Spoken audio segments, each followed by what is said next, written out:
Good evening. Welcome to the Torrance City Council meeting of February 9th, 2021. Call the meeting to order and ask for a roll call, please. Councilmember Ashcraft? Here. Councilmember Chen? Present. Councilmember Goodrich? Here. Councilmember Griffiths? Here. Councilmember Kalani? Present. Councilmember Matucci? Here. Mayor Fury? Here. The council will now recess to closed session to confer with the city manager and city attorney on the agenda matters listed under 14A, real property, conference with real property negotiator, and 14B, public employee performance evaluation. Closed session on these matters is authorized by California Government Code sections 54956.8 and 54957B1, and we will return at 7 p.m.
evening, everyone. Welcome to the Torrance City Council meeting, February 9th, 2021. I'm calling the meeting back to order. We've been in executive session. Mr. Shafarian, is there anything to report? Thank you, Your Honor. There's nothing to report. Thank you. Good evening, everybody, and thank you for joining us tonight. We appreciate your desire and dedication to tune in from home and remain connected to what's going on locally in your city. I hope you all enjoyed a nice COVID-safe Super Bowl Sunday. Hopefully you were able to take advantage of some of the local deals our restaurants were offering. We continue to feature our restaurants and retail on social media through our Put Your Money Where Your Heart Is campaign, and invite our Torrance business community to send us your specials to webmaster@torranceca.gov so we can highlight your business. Follow us on Facebook at TorranceCA to check out upcoming Valentine's Day specials. We'll also continue with our Torrance Service Leader Celebration, which ends on the 21st of this month. Last week, the North Torrance Homeowners Association planted 15 trees near Yukon and 181st Street. The project is called Making Spaces into Places and is designed to create a pleasant gathering space for surrounding neighborhoods to enjoy. Volunteers brought their own tools, and everyone was able to work at a safe distance. We really love to see the community come together safely to do good. Yesterday, Saddleback Church had a drive-through grocery pickup, which they will continue to do twice a month. And tomorrow, Supervisor Janice Hahn will host one at the Delamo Fashion Center. Remember to log your pledge hours that you can be completed anytime in 2021. Visit torranceca.gov/serve for more information. We continue to run normal business for our residents and community to keep Torrance moving forward. It is important to us that you have an opportunity to voice your comments during this pandemic. Public emails will continue to have a deadline of 2 p.m. on the day of the council meeting you wish to comment on. Thank you to those of you who took the time and met today's deadline. They have all been forwarded to the City Council as supplemental material, and they will be entered into the public record. Any emails submitted after the deadline will still be added to the public record, but obviously not in time for the meeting. For those of you tuning in via Facebook, YouTube, live stream, or City Cable, because of the challenges faced in this council format, and in accordance with Government Code Section 54954.3a, we will now dedicate a single 60-minute comment period to hear the public on all agenda items, as well as for general orals by telephone calling. The only exception to this 60-minute period is public hearing. Comments that are directly relevant to agenda-sized hearings will be taken as part of the actual hearing. You may participate by calling into the public input hotline. The number is 310-618-2404 and will be displayed on the screen for you to have that information. Please be patient when you're calling in. Please be aware that our call center is very, very busy, taking multiple phone calls, so that you may get a busy signal when calling in. If this is the case, please try calling back in a couple of minutes. My understanding is 5 minutes, and all of a sudden the rush is off and you can get through. City Clerk, have emails received before 2 p.m. today been processed as supplemental material and provided to the City Council? Yes, Your Honor, they have. Thank you. So next on the agenda is our flag salute and our invocation. Tonight, the flag salute will be led by Councilmember Chen, followed by the invocation by Councilmember Goodrich. Gentlemen, I turn the floor over to you. Thank you, Mayor. Please join me with the flag salute. I pledge allegiance to the flag of the United States of America and to the republic for which it stands, one nation, under God, indivisible, with liberty and justice for all.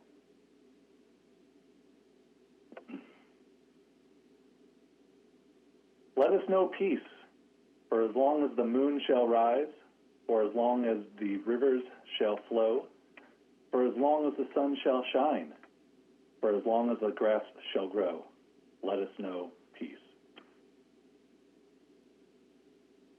Thank you. I'll take a report of the City Clerk on the posting of the agenda. Your Honor, this agenda was posted on Thursday, February 4th. Thank you. We'll take a motion to waive further reading.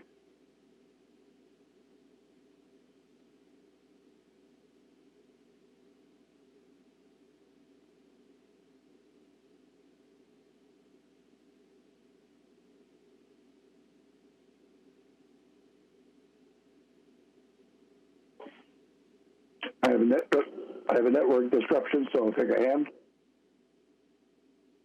Councilmember Connie. Motion to waive further readings. Second. Councilmember Griffin. Second. Start voting, please.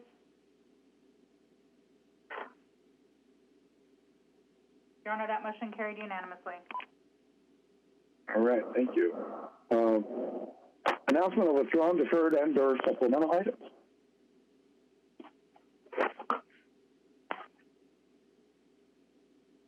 Thank you, Your Honor. Adam Tripayan, City Manager.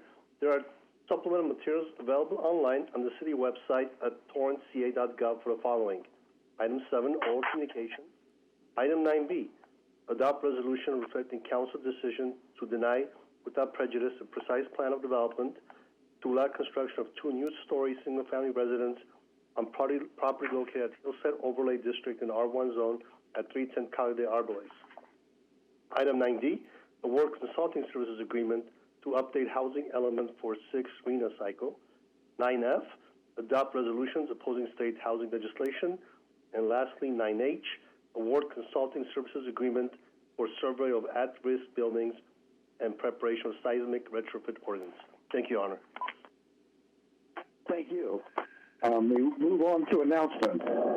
I'd like to announce that the City of Torrance will be opening a federally funded emergency rental assistance program aimed at assisting income-eligible Torrance residents, both individuals and families, who have been economically impacted by the COVID-19 pandemic.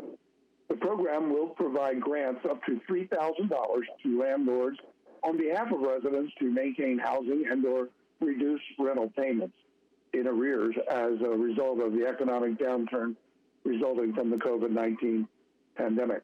Applications will open on February 22, 2021, and may be found at torranceca.gov/COVID rental assistance. One more time, that's at our website, torranceca.gov/COVID rental assistance, one word. Applications will remain open until March 2nd, 2021.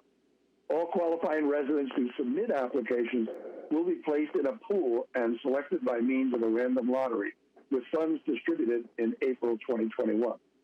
If you need assistance with forms or do not have internet access, please call 424-377-0259.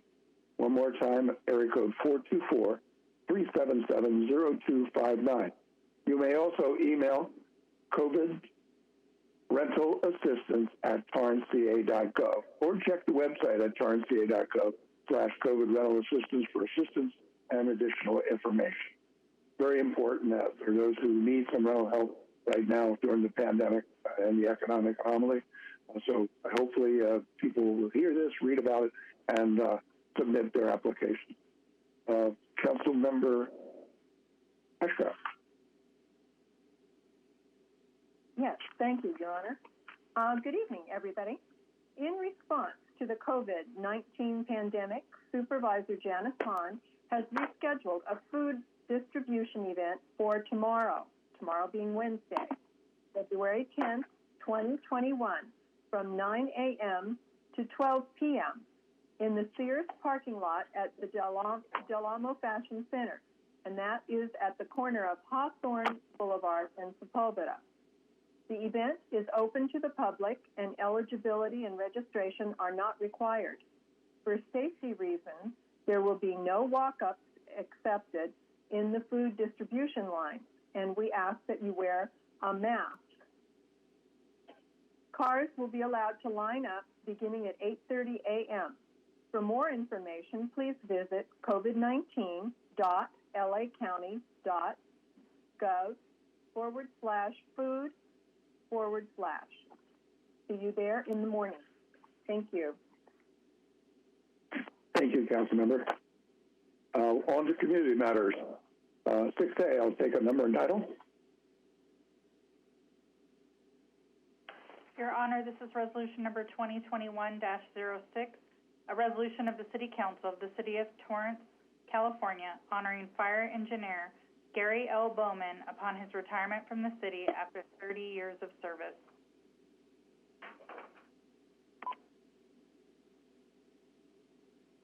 Move to approve. Councilmember 2021-06. Yep. Councilmember Griffith. Second. Start voting, please.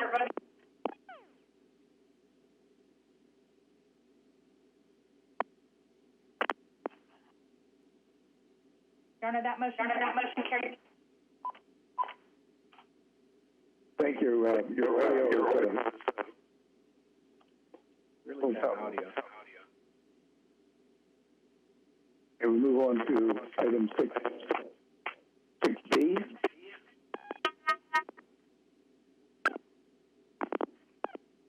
Your Honor, this is resolution number 2021-07, a resolution of the City Council of the City of Torrance, California, honoring firefighter Richard W. Van Tool upon his retirement from the city after 27 years of service.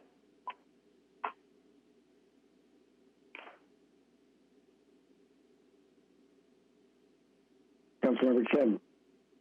I move to adopt resolution 2021-07. Councilmember Kalani. Second.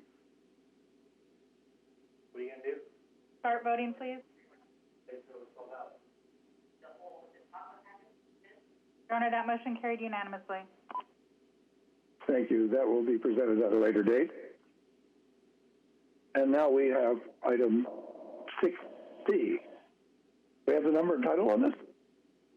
Yes, Your Honor, this is resolution number 2021-08, a resolution of the City Council of the City of Torrance, California, honoring John Najjar upon his retirement from the city after 29 years of service. Thank you. Councilmember Kalani, would you read this for us, please?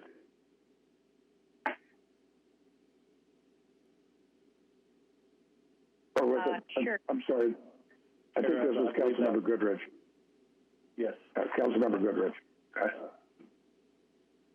Whereas John Najjar began his career with the City of Torrance on December 2nd, 1991 as a mechanic in the Fleet Services Division of the General Services Department, and whereas John established himself as an exceptional technician who used his extensive skills to maintain and repair the city's passenger vehicles, police vehicles, and landscape equipment for nearly 3 decades, and whereas John's contributions were instrumental in maintaining the city's 33 parks and more than 30 acres of turf in medians and parkways.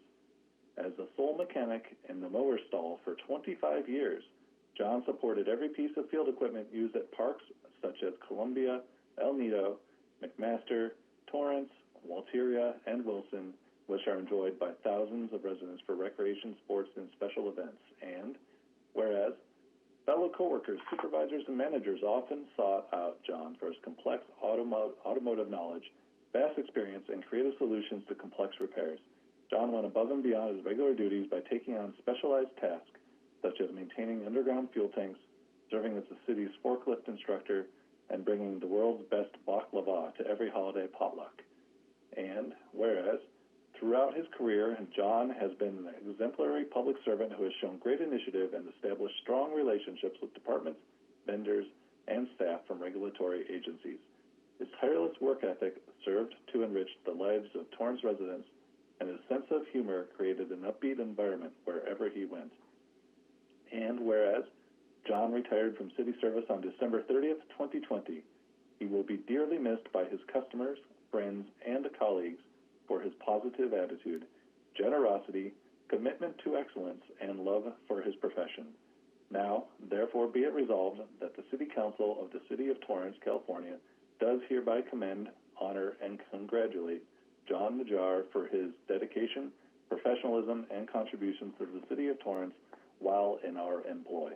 And be it further resolved that John be wished a full and rewarding life in his retirement years.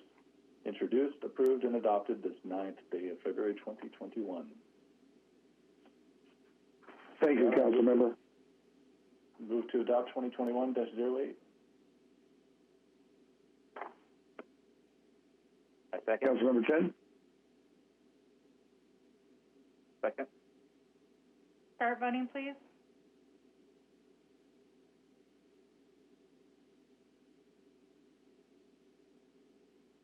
Your Honor, that motion carried unanimously. Thank you. I know John's not here tonight, but I think maybe Mr. Mergadician has a few words that he wants to say about John's service to us. Thank you, Mayor. Sean Mergadician, General Services. Just wanted to wish Johnny the best in retirement. He was such an asset for us in Fleet Services, manning that mower stall. He was the guy that everybody went to. So we're very proud of him. We're very sad to see him go, but wish him all the best in retirement. Thank you. Thank you. And took the words right out of all of our mouths by wishing him a great retirement after 29 years of service. Thank you. We move on to item 6D, and that is a proclamation. Councilmember Kalani, now it's your turn to read this. Thank you, Your Honor. It's my pleasure. Whereas February has been designated as Black History Month, a celebration and recognition of 400 years of Black history and heritage and the vast achievements and contributions of African Americans that have shaped United States history, identity, and culture. And whereas Black History Month was initiated in 1926 by Dr. Carter Goodwin Woodson, a Black scholar and son of former slaves who founded the Association for the Study of African American Life and History in 1915. And whereas the event was first celebrated by African Americans during the second week in February 1926, which coincides with the birthdays of Dr. Frederick Douglass and Abraham Lincoln. And whereas formally adopted by President Gerald Ford in 1976, February is recognized as Black History Month by cities across the nation and every U.S. president. And whereas all Americans and the city community of Torrance are encouraged to reflect on the successes and challenges of African Americans and look to the future to improve society so that we live up to the ideals of freedom, equality, and justice. And whereas Black History Month is a time for all Americans to remember the stories and teachings of those who helped build our nation, took a stance against prejudice to build lives of dignity and opportunity, advance the cause of civil rights, and strengthen families, communities, and our nation. And whereas the Association for the Study of African American Life and History has set the theme for 2021 as the Black family, representation, identity, and diversity. And whereas the City of Torrance is proud to honor the history and contributions of African Americans throughout our community, our state, and our nation. Now, therefore, I, Patrick J. Fury, as mayor of the city of Torrance, California, do hereby proclaim February 2021 as Black History Month in the city of Torrance, and I encourage the community to honor African American history and contributions during Black History Month, as well as throughout the entire year. Signed this 9th day of February 2021.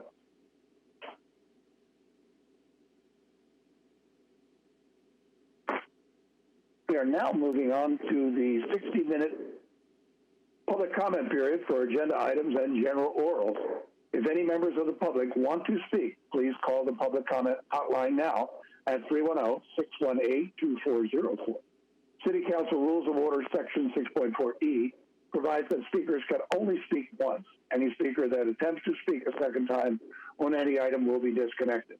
Callers will have 1 minute to speak on one agenda item, 2 minutes total to speak on two or more agenda items, and 1 minute to speak on general orals.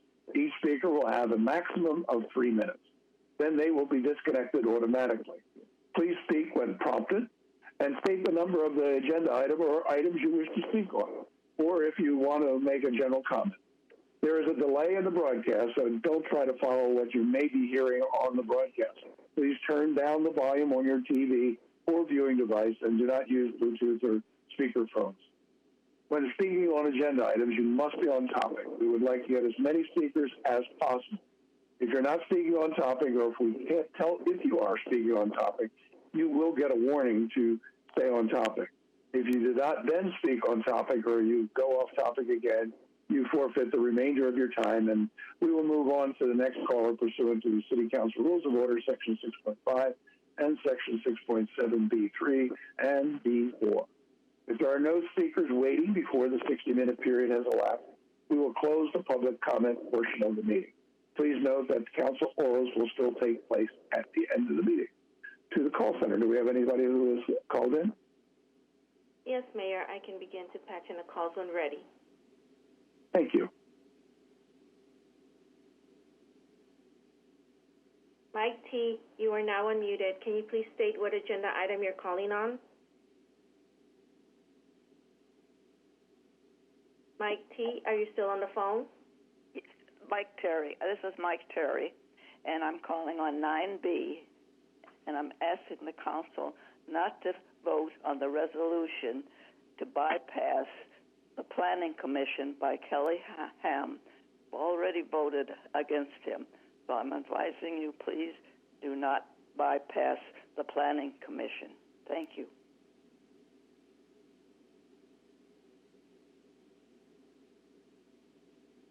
Judy B., you are now unmuted. Can you please state what agenda item you're calling on?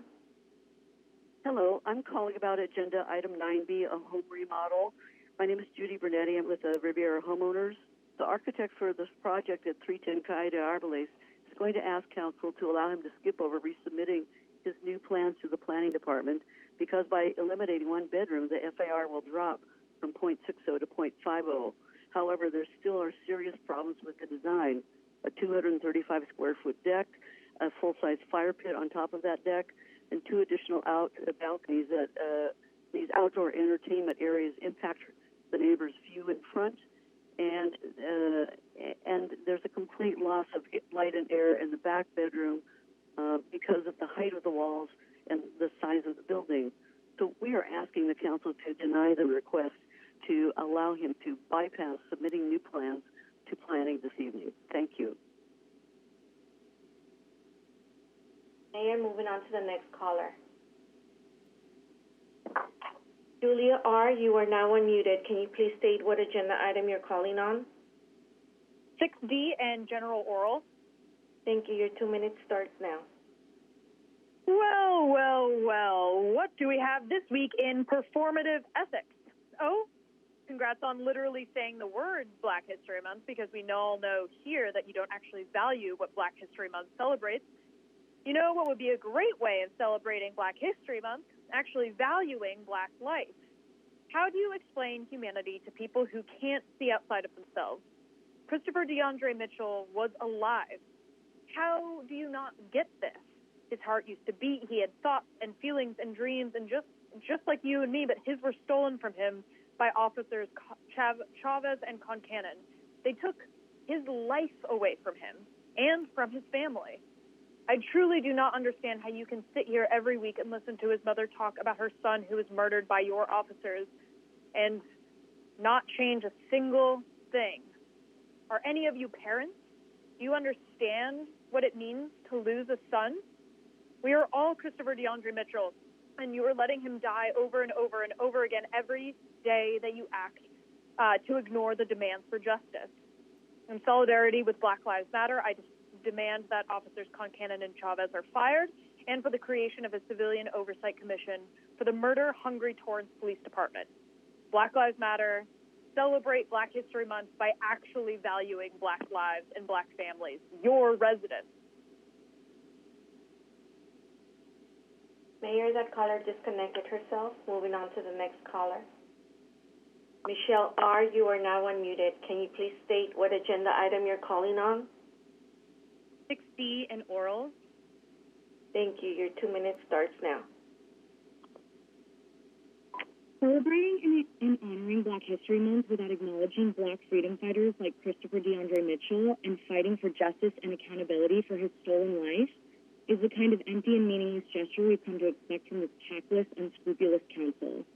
This country's history of inequality and injustice for Black Americans that you so fervently claim to denounce is alive and well and upheld still today in Torrance by this white supremacist council. Refusing to hold police accountable for murdering Black residents is the same fight Black freedom fighters have been struggling against since the inception of policing, and it is their legacy and virtue we uphold and honor during Black History Month. The claim to honor their legacy without affording justice to Black residents in your city killed by police is unspeakably shameful and cowardly. Their steadfast dedication to and belief in fighting for freedom and liberation for all people is a virtue your colonized white settler colonialist minds can never know. We are so sick of you prioritizing white institutional power and privilege over the souls and humanity of our Black residents. Our Black ancestors look down on you in shame and pity for your lack of moral fortitude and vigor. I command that you fire and prosecute Anthony Chavez and Matthew Buchanan for the murder of Christopher DeAndre Mitchell. Black Lives Matter, justice for Christopher DeAndre Mitchell. Mayor, that caller disconnected herself. Moving on to the next caller. Jean A., you are now unmuted. Can you please state what agenda item you're calling on? I'm calling on 9B. Thank you. Your 1 minute starts now. In tonight's agenda supplement, Kelly Ham has asked the council to allow him to bypass the Planning Commission when he submits a new plan. Please do not allow that. More than the FAR is at issue. The privacy, light, air, view, and property value are also of concern, all matters that should be taken up by the Planning Commission first. Thank you. Mayor, moving on to the next caller. David K., you are now unmuted. Can you please state what agenda item you're calling on? Yes, I'd like to speak on item 9F in general. Thank you. Your 2 minutes starts now. Honorable Mayor and City Council, I'm David Cartonis, and I'm a City of Torrance Planning Commissioner. So I need to make it clear that I'm speaking on behalf of myself, a local homeowner who has lived in North Torrance for several years, and a Torrance small business owner. I'm not speaking on behalf of my fellow commissioners or the City of Torrance. I want to voice my support for this series of resolutions. We all have different opinions on acceptable housing density, zoning, and the ability of infrastructure to accept growth. But these resolutions have nothing to do with that. These resolutions are a response to an uncompensated burden on our communities and a reaction to a clear overstep by the state government, which is usurping the powers and responsibilities of our local elected officials, appointed commissioners, and voters, or residents. Density and zoning regulations are very important topics, but the decisions made on those shouldn't be made in Sacramento, but rather here at the Torrance City Hall or at the ballot box. And they should be made by individuals knowledgeable about the community that they're affecting. Thank you for your time. I am moving on to the next caller. That caller disconnected himself. EM, you are now unmuted. Can you please state what agenda item you're calling on? Oral communications. Thank you. Your 1 minute starts now. Hi, I'm calling in to demand in solidarity with the activists who have been so diligent and with the family of Christopher DeAndre Mitchell to fire officers Matthew Concanon and Anthony Chavez for the murder of Christopher DeAndre Mitchell 2 years ago, and to instill a civilian oversight commission to make sure this never happens again. I don't know why you hold on to this injustice, Fury and friends, with such an iron grip, because one day you won't have this position, you won't have this influence, power, money, whatever, you won't have it. So who are you going to be then? This family is going to be without their family member for the rest of their lives, and what did you do about it? You have the time now. Do what you got to do now. Seize the justice now. It's the demand, and it's what we're going to keep fighting for. So Black Lives Matter, justice for Christopher. I yield my time. Mayor, that caller disconnected herself. Moving on to the next caller.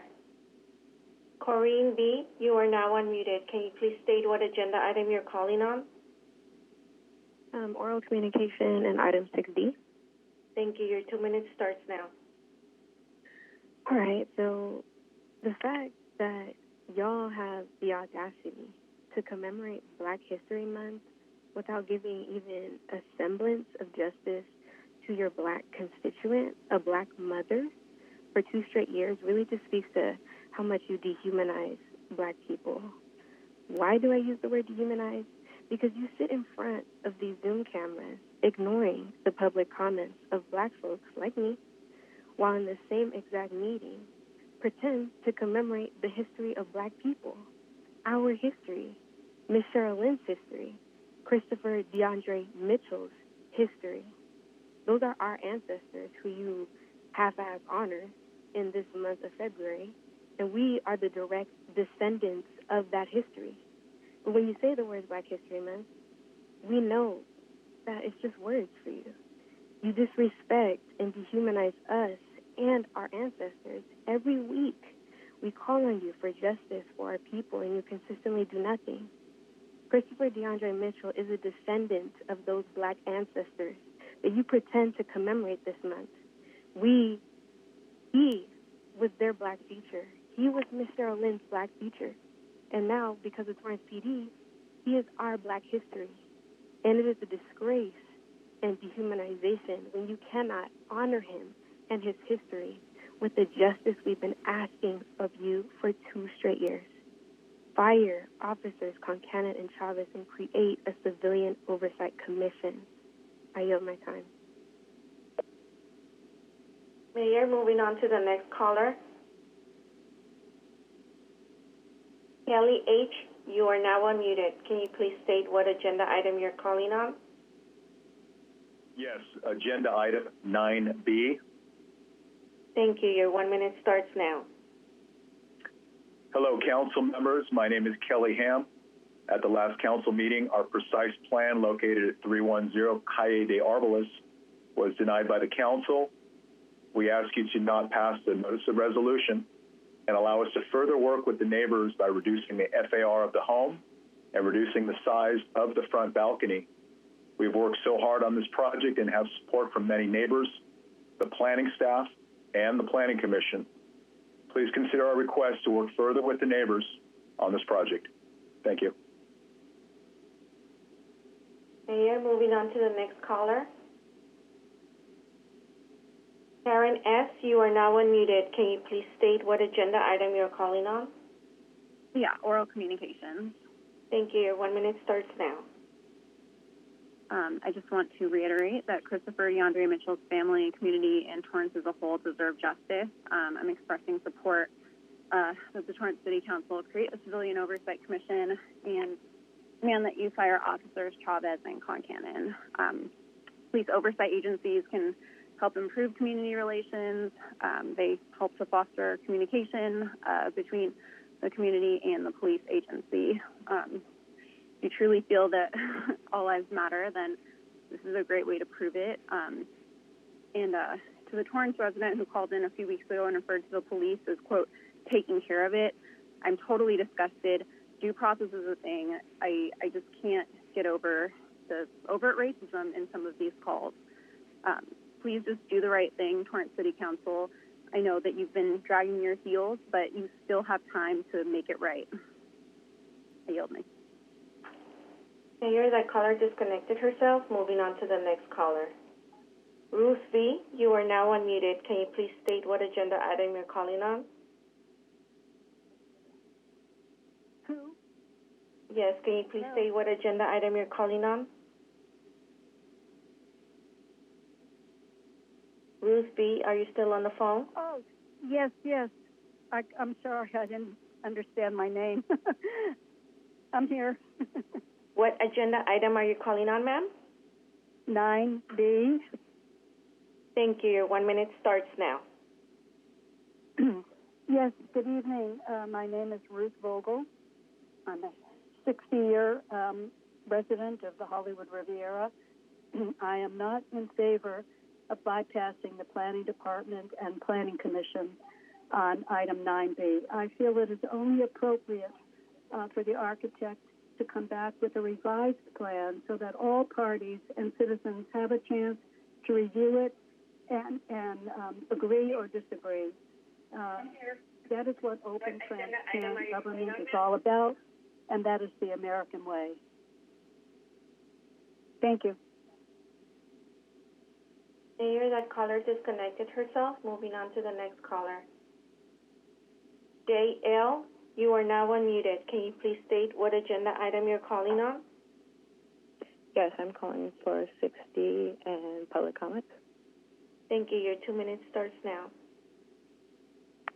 Hello, Torrance City Council. Again, we are here. You decided that you were guys going to honor Black History Month. Black History Month, I need to refer that because a lot of times I keep hearing you say African American history. It is Black History Month. And if you want to show solidarity and any ounce that you actually care about Black history and Black people, well, you would have already had listened to the demands of Christopher DeAndre Mitchell's mother, Sherilyn, which is very simple. Fire Matthew Concannon, fire Anthony Chavez, and make a civilian oversight. Every time I come to this call, I am always reminded of my ancestors, the freedom fighters. One in particular, Emmett Till. Do you guys know who our Emmett Till is right now? Christopher DeAndre Mitchell. His mother cried and mourned for her son's justice, just like Emmett Till's mother did. And do you know what those freedom fighters did? They took to the streets demanding justice. Do you know who the freedom fighters are now? Us at Black Lives Matter.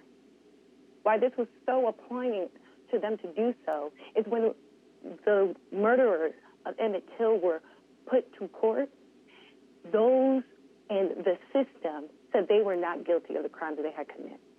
Do you know who the court and the people are today? Those would be you, white nationalists who have the power and do absolutely nothing because you truly believe that our Black lives don't truly matter. So just like those freedom fighters that we rise again and again. Mayor, the caller was disconnected because their time was up. Moving on to the next caller. Sheila S., you are now unmuted. Can you please state what agenda item you're calling on? Oral Communications and 6D. Thank you. Your 2 minutes starts now. I wasn't going to call in today because I'm exhausted and I don't feel well, to be quite honest. But I'm so enraged that I felt compelled to do so. My ancestors, to clarify, my Black ancestors, you said in the proclamation for 6D, look to the future to improve society so that we live up to the ideals of freedom, equality, and justice. Black history is a time. I keep getting muted and unmuted. I don't understand what's happening. This should not count as my time. Please fix this and let me reclaim my time. Hello? I keep getting muted and unmuted. Can anybody hear me?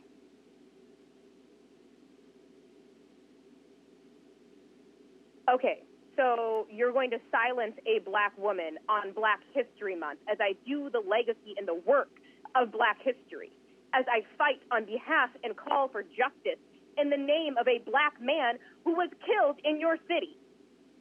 You're really going to silence me and you're not going to respond to the fact that I cannot be heard? Can somebody please respond and let me know if you can hear me? We can hear you. I appreciate that.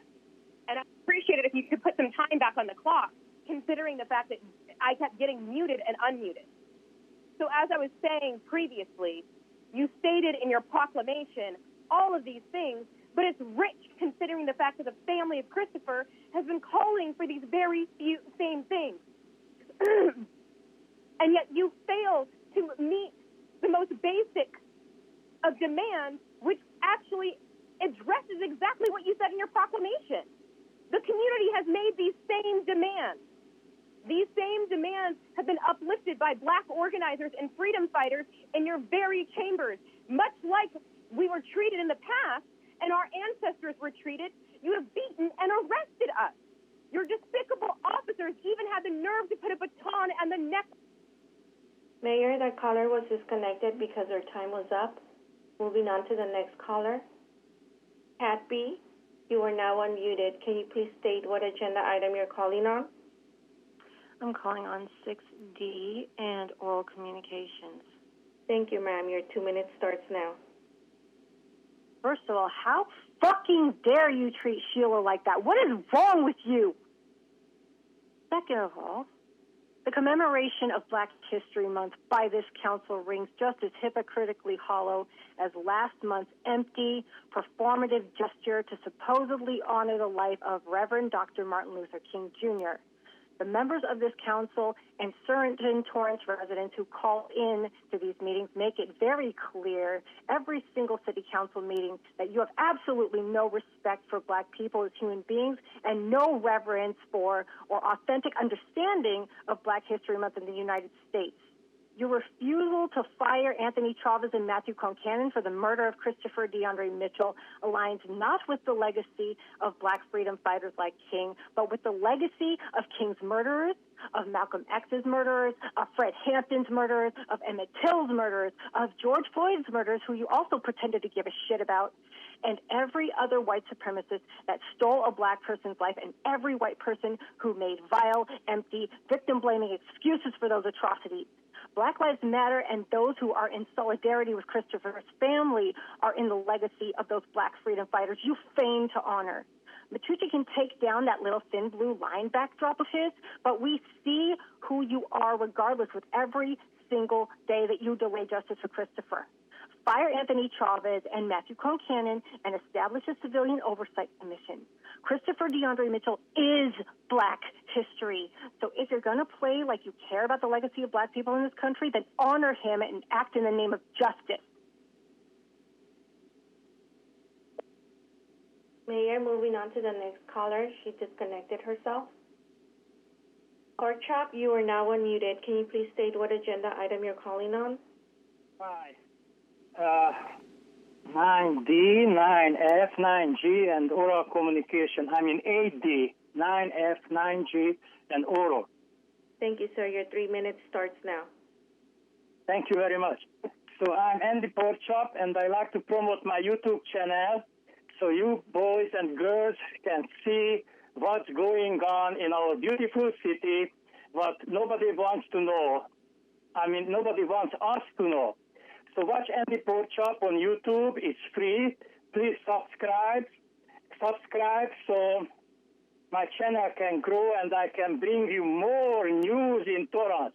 What the police doing, what the firemen doing, what the city workers doing. Anyhow, so I have very, very bad conditions here. My phone talking back to me. Okay, let's talk about AD.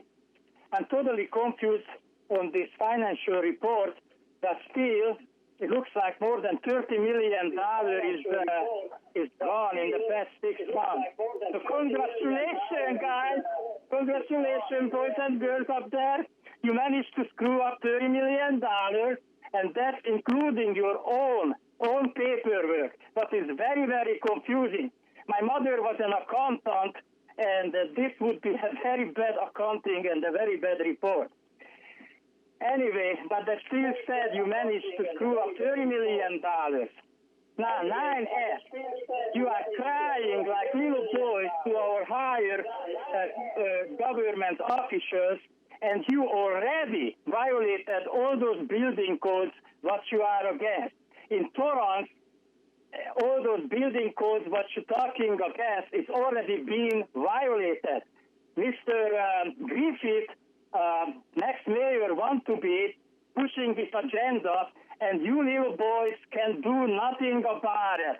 These are the big boys above you, and they laughing on you, just like you laughing on me. You laughing on Andy Porkchop, you laughing on anybody who talks to you, and you don't listen. Now, you have a little dose of your own medicine.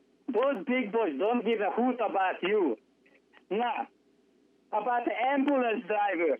So you're going to transport my ass when I'm in big need of transporting to the hospital with a guy who gets paid $14 an hour. That's minimum wage, people. I am going to be in the hands of an ambulance operator who makes minimum wage. But they can become a fireman if they behave. So this is just ridiculous, people. Minimum wage for an ambulance operator? Hello?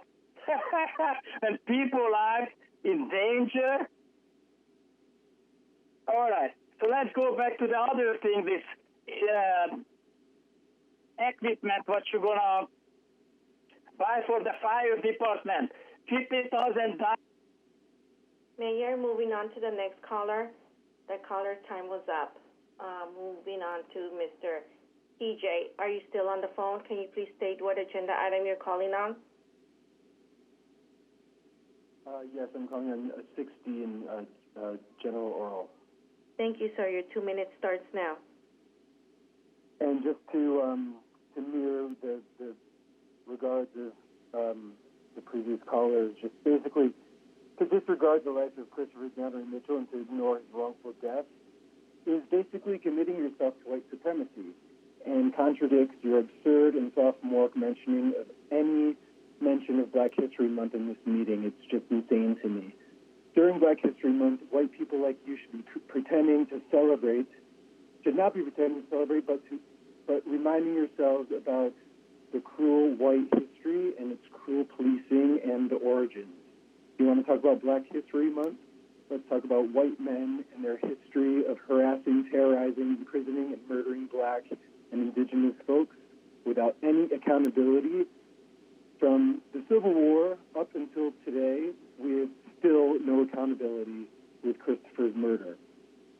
And let's learn about the white women who campaigned and paid for the creation of the whitewash textbooks that still plague our education system because it was easier for white women to ignore the atrocities that they were committed to. Black history shouldn't be a month. It should be celebrated every day so that you all can educate yourselves on how to celebrate Black commitment and contributions to this nation. And then you all should help yourself understand why you can ignore the wrongful death of countless Black men and women.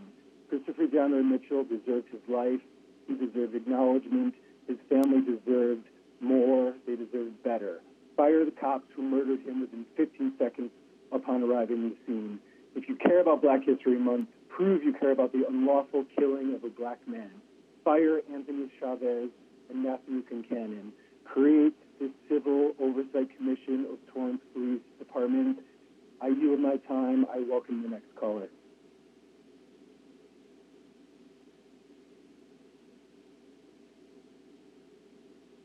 Mayor, that caller disconnected himself. Moving on to the next caller.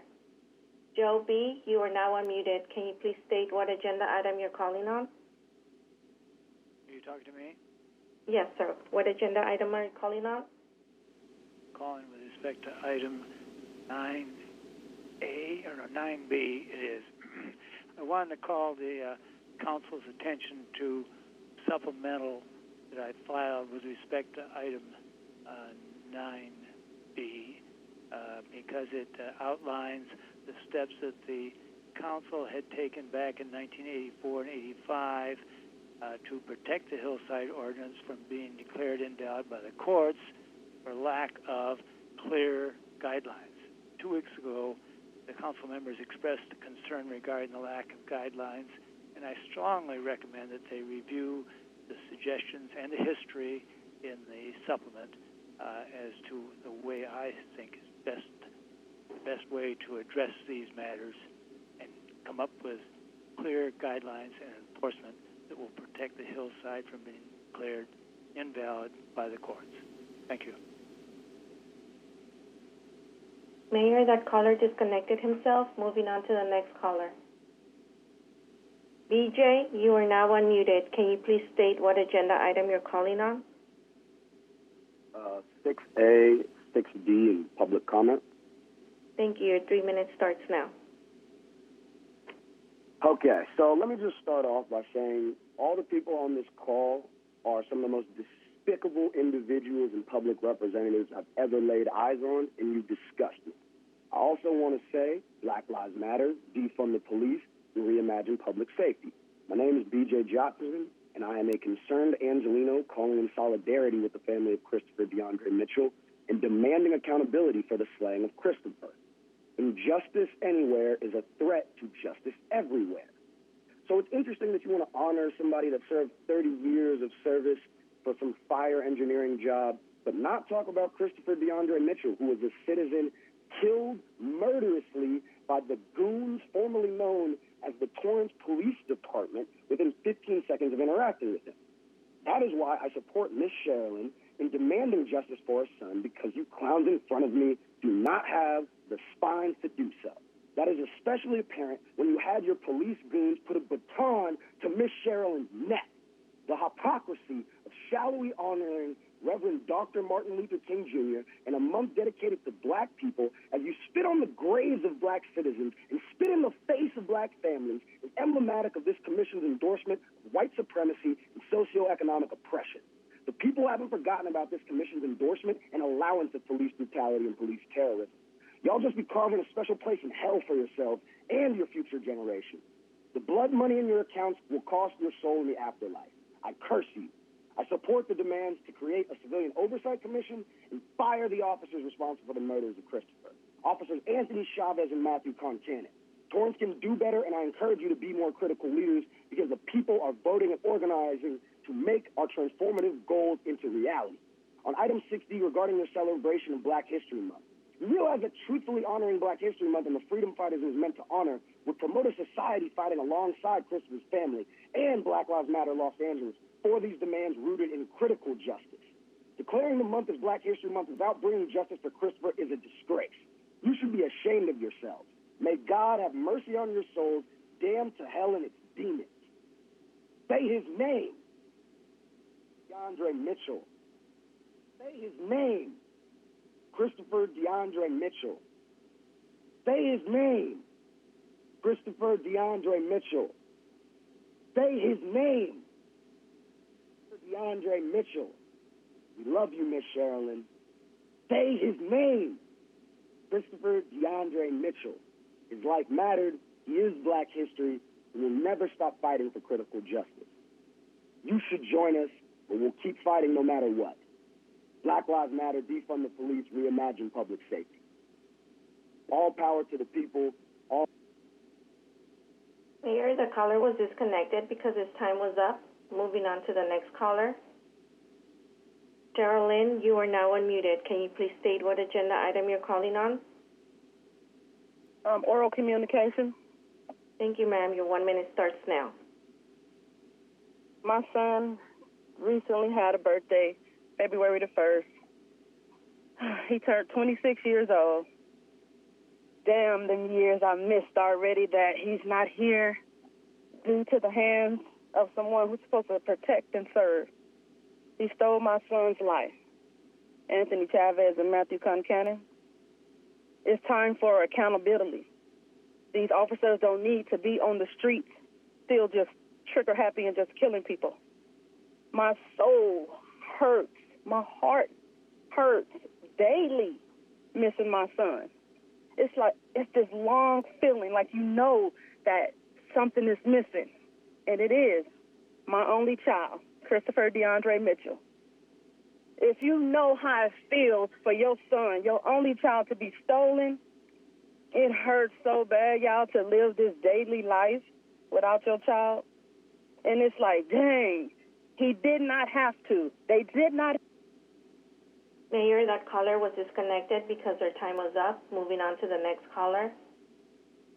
Mary F., you are now unmuted. Can you please state what agenda item you're calling on?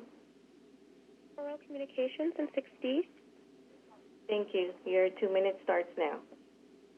I find it interesting that on Black History Month that you had the nerve to cut off the mother, the grieving mother, after your police department killed her son within 15 seconds. That is absolutely despicable. I also find it interesting that you chose to cancel a meeting at the beginning of February and gave very little notice around this, and yet there was business that you needed to handle, including the fact that over 2 years ago Christopher was murdered, and you have yet to do anything about this. And you had the nerve to also mention Black History Month when the only history you honor is the same oppression and white supremacy that has oppressed and brutalized Black people for roughly 500 years in this country. There is no doubt that your legacy as a city, as a sundown town, and your likely white supremacist ancestors is what you truly honor. If you want to honor and celebrate Black History Month, honor the wishes of a grieving mother, particularly when the very people you celebrate during Black History Month, including Martin Luther King, Rosa Parks, Sojourner Truth, Ida B. Wells, and darn near every single one of the people who may be spoken of during Black History Month, would stand next to Sister Sherilyn and demand justice in Christopher's name and accountability for the actions of the officers. Honor the Black people in your city. Honor the Black people who have been coming to your city council meetings for over 2 years by creating a civilian oversight commission of the police department and firing the officers who killed Christopher. Anything less than this is performative, negligent, and a dishonor to this month, to Black people, to Christopher, to his family, and to the people we honor in this month. You absolutely disgust me. You ought to be ashamed. Mayor, that caller was disconnected because her time was up. Moving on to the next caller. Karina K., you are now unmuted. Can you please state what agenda item you're calling on? Hello, Oral Communications. Thank you. Your 1 minute starts now. Thank you. I am just calling in to add to the round of voices, including Sister Sherilyn's, in uplifting the name of Christopher DeAndre Mitchell during this month, every month and every day that we need to, because his life matters, and no one else really gives a shit what you guys think. All you guys need to do is what the fuck we said, which is create a civilian oversight commission, fire the asshole, murderer, killer fucking cops, Anthony Chavez and Matthew Concannon. Your white supremacy is disgusting. We're fucking sick of it. You, as public servants, do what the fuck we say. We are not going anywhere. We say, fuck you. Black lives matter. They will continue to matter, and we're not going anywhere. Your time is fucking up. You're not going to succeed in anything that you think you're going to succeed in, motherfuckers, because we're watching you, and you're not going to have your positions for very much longer. Do what the fuck we said. Mayor, the caller was disconnected because her time was up. Moving on to the next and last caller in queue. Torrance Patriot, you are now unmuted. Can you please state what agenda item you're calling on? Yes, I'm calling on 6B, 6C, 6D, and orals, please. Thank you, ma'am. Your 3 minutes starts now. Thank you. Good evening, Honorable Mayor, City Council. I want to say I stand in solidarity with you, along with our Torrance Police Department and our firefighters, which leads me to want to wish firefighter Richard Van Tool a happy retirement and my thanks for keeping us safe in the city. And also John Najjar, his retirement. I want to thank him too. I thank all the city workers that keep us going, including you guys. And now on to Black history. I'm hearing a lot about history, and I'm just going to state a little history. 2014, possession of a firearm, operating a chop shop. 2015, vehicle theft. 2016, vehicle theft. 2018, trespassing, possession of burglary tools, possessing a controlled substance, and vehicle theft. I hear a lot about a stolen life. Life was not stolen. He did it to himself. He was in a stolen car that he stole. He did not follow the commands of the Torrance Police Department. You want to talk about respect? Where respect is given, respect is earned. And you've got to, I'm sorry, we all need to respect each other and need to respect authority. We need to do what authority says. And again, I will state, Black lives do not matter any more or any less than any other life. And while I acknowledge, and it is bad, the history of what happened to the Black people in our country, they are not the only people who have suffered. Jews have suffered. Armenians have suffered. A lot of people have suffered. Okay? So you're not the only ones, and you need to grow up. And Sister Sherilyn, you should have raised your son a little bit better. Where were you during those 5 years prior to your son getting caught in the car that he stole? I'm sorry, but you guys keep coming in and cussing and demanding, and, No. You're trying to romanticize what your son did. Your son was breaking the law, and it was not right. So let's not redo history, okay? Let's say history for what it is. So Black Lives Matter, none more and none less than any other life. Mayor, we have one last caller in queue. Connie, you are now unmuted. Can you please state what agenda item you're calling on? Oral communications. Thank you, ma'am. Your 1 minute starts now. Hi, I just want to refute pretty much everything that we heard from the previous caller. I don't think it's fair or reasonable for someone who considers themselves a patriot to even think it's appropriate to speak on history that is not of her people. I don't appreciate her spreading false information or disrespecting the feelings and life of a grieving mother. I think it's disgusting that she always gets to be the last person, which prompted me to call because I listen to these meetings and I feel as if it's very clear what Black Lives Matter is trying to carry out. They just want justice for someone who was killed extrajudicially. It doesn't matter what their past was. It doesn't matter. Mayor, the caller was disconnected because her time was up. Moving on to the next caller. Lewis, you are now unmuted. Can you please state what agenda item you're calling on? My name is Louise, and I'm calling on 6E and oral communication. Thank you, ma'am. Your 2 minutes starts now.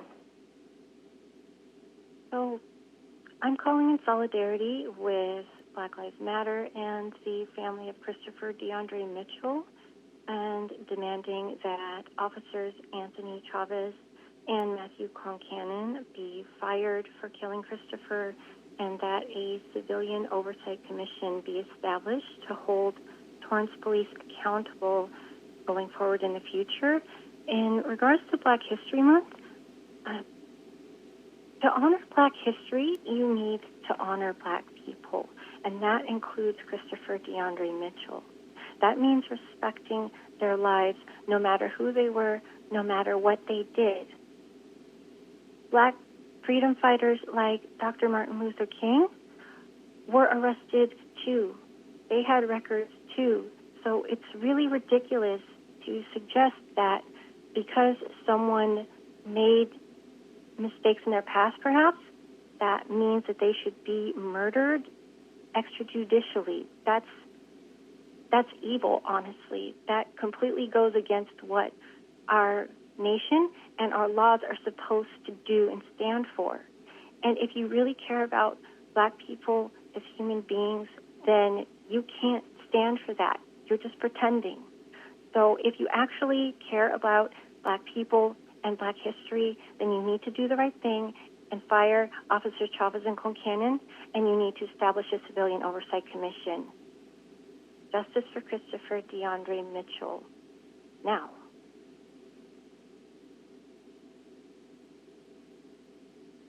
Mayor, that caller disconnected herself. Moving on to the next caller. John R., you are now unmuted. Can you please state what agenda item you're calling on?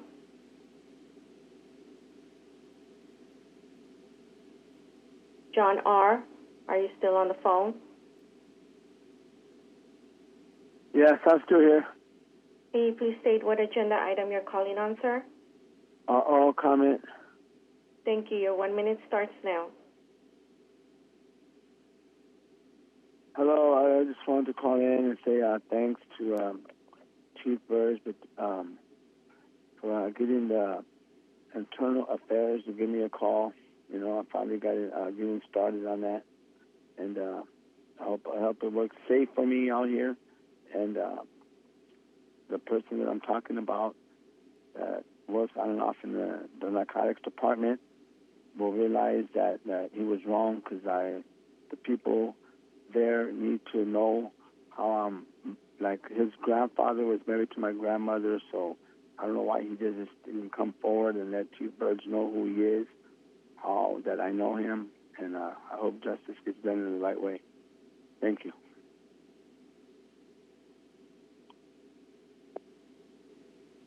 Mayor, the caller was disconnected. Moving on to the next caller. Dana, you are now unmuted. Can you please state what agenda item you're calling on? I'm calling to make a general comment. Ma'am, your 1 minute starts now. It's been almost 3 years, and yet the officers that murdered Christopher DeAndre Mitchell are still active patrolling the city of Torrance, while you're simultaneously declaring the month of February as Black History. You are disgraceful to the honor of all Black citizens that reside in the city of Torrance.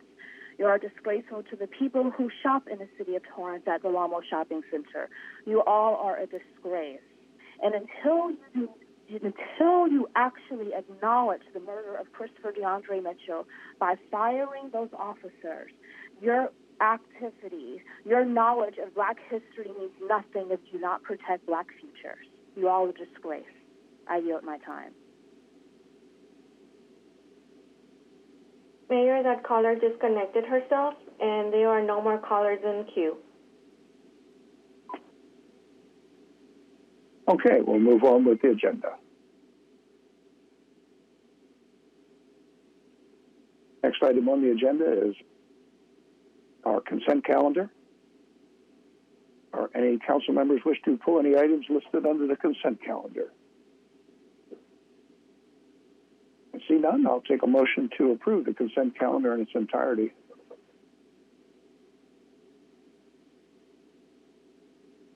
Councilmember Kalani? Thank you, Mayor. Motion to approve the consent calendar in its entirety. Councilmember Chen? A second. Start voting, please.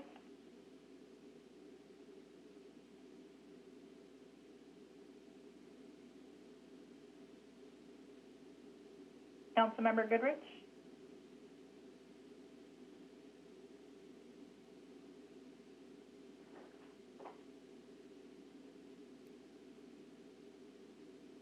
Thank you. Your Honor, that motion carried unanimously.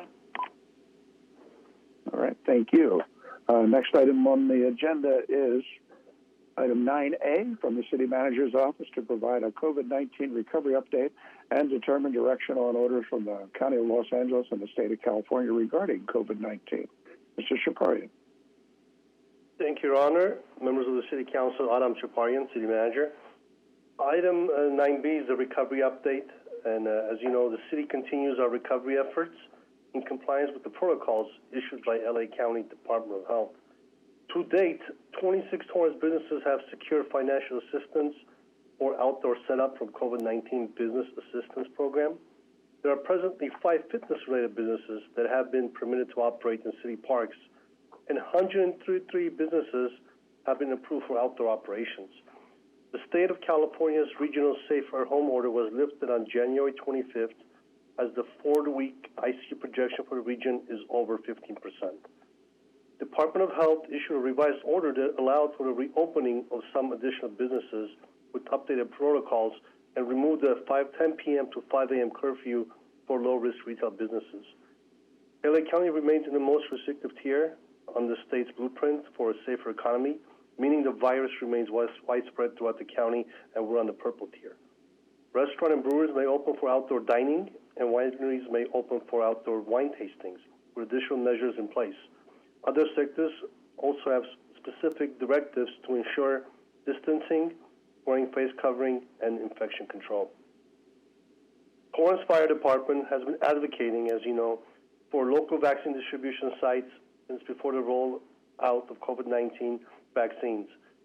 Department of Health announced that there will be pausing activities related to medical points of dispensing, also known as MPODs, planning for Memorandum of Understanding MOU development with city partners until they are able to clarify network requirements with the state.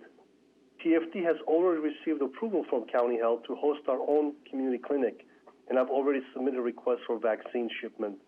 Unfortunately, at this time, there are no vaccines available. And in response to public requests for additional information, we have set up a cityoftorrance.ca.com/vaccination-info website, and we're using all social media outlets to share this information. TFD began receiving its allotment of COVID-19 vaccine, as you recall, on December 28 for first responders. With the support from local hospitals, TFD has vaccinated all willing staff who fall into Phase 1 category, 1A. While TFD has not been provided with additional allotments, we are actively engaged with LA County and other community partners to procure more vaccines and begin distribution to those in Phase 1B. And as I said before, the health and safety of our employees, their families, our community members continues to be the city's top priority. I would like to once again thank our staff, residents, and businesses for their continued efforts to keep our numbers of positive cases to a minimum. Myself, our EOC Director, and Fire Chief Cerna are available for any questions you may have. Thank you, Your Honor. Thank you, sir. We have a question. Councilmember Matucci has one. Thank you, Mayor. I want to a couple of things. One, I wanted to mention that I went for a walk at the Lamo Fashion Center with my son, and got to say, it's pretty sad in there. A lot of the stores shut down permanently, and after speaking to a few of the store owners, they may actually be shutting down even if they do reopen. Just the hit was just tremendous, and I'm sure that's across not just here in Torrance, it's across the nation and possibly the world. But I have a question from, a young man, 29-year-old, he's Joseph Ramirez, wrote us a very respectful email. So I wanted to mention him and give him props for give him a shout out for writing a really nice email asking a simple question: when and if we can get our basketball hoops back up. So instead of writing an email to staff, I figured maybe I can ask that question publicly. So anyways, Joseph Ramirez is asking, and I'm asking on his behalf. Councilman, we follow the LA County protocols, and to my understanding, the county has not issued additional directives at this time where we can open up the basketball play area. But that's something, as soon as we have additional information, we'll use all available outlets to get this information out to the public. Playgrounds are open, the public space is open, but basketball courts at this time, we're not allowed for group play. Can we possibly put in maybe a question with our director? Now, is this coming from Barbara Ferrer, or who do we contact to? We would continue to. We have. Sorry about that. We have direct communication with the Department of Public Health. They have a Government Affairs division, and we will go ahead and follow up with them as to the status of additional reopenings, and we'll provide you with that update.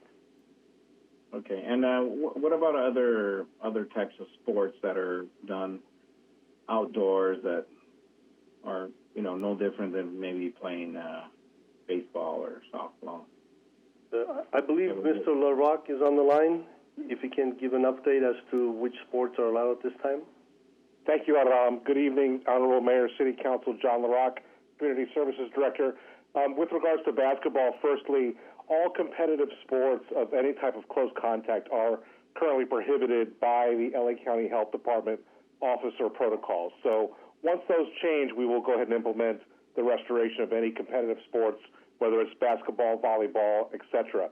We are, though, able to do certain youth sports on a drill and skills basis.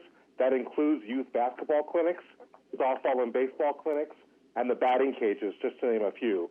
So where we are able to activate the youth sports, we are doing that on a drilling basis, but so far competitive gaming and any type of close contact is still prohibited by the county health orders. Okay. I mean, if we can advocate to push it along, I think it would make a lot of people happy, including my kid. getting getting antsy to get out there, and I'm sure there's a lot of kids that are stuck at home that want to get out and play with their friends. So anyway, well, thank you. Any other questions?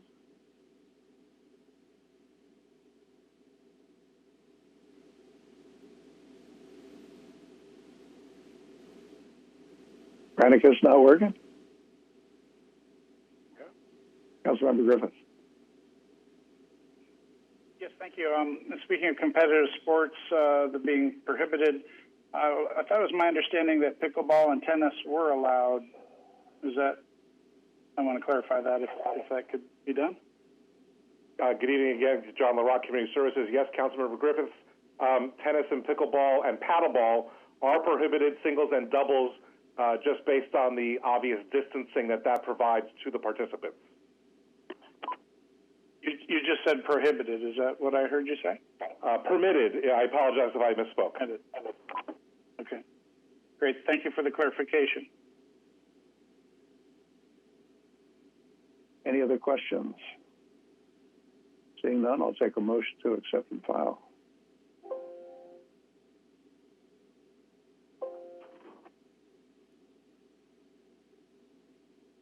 Councilmember Matucci. Thank you, Mayor. I move to accept and file item 9A. Councilmember Goodrich.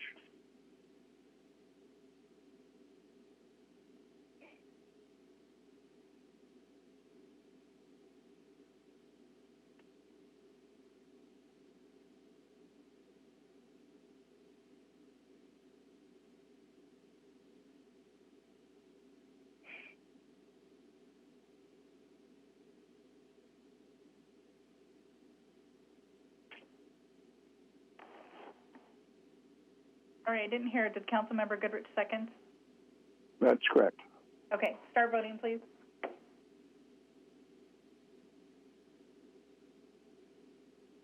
Your Honor, that motion carried unanimously. Thank you. Next item on the agenda is item 9B from Community Development, to adopt a resolution reflecting City Council decision to deny without prejudice a precise plan of development to allow construction of new two-story single-family residence on property located within Hillside Overlay District in the R1 zone at 310 Calle de Robles.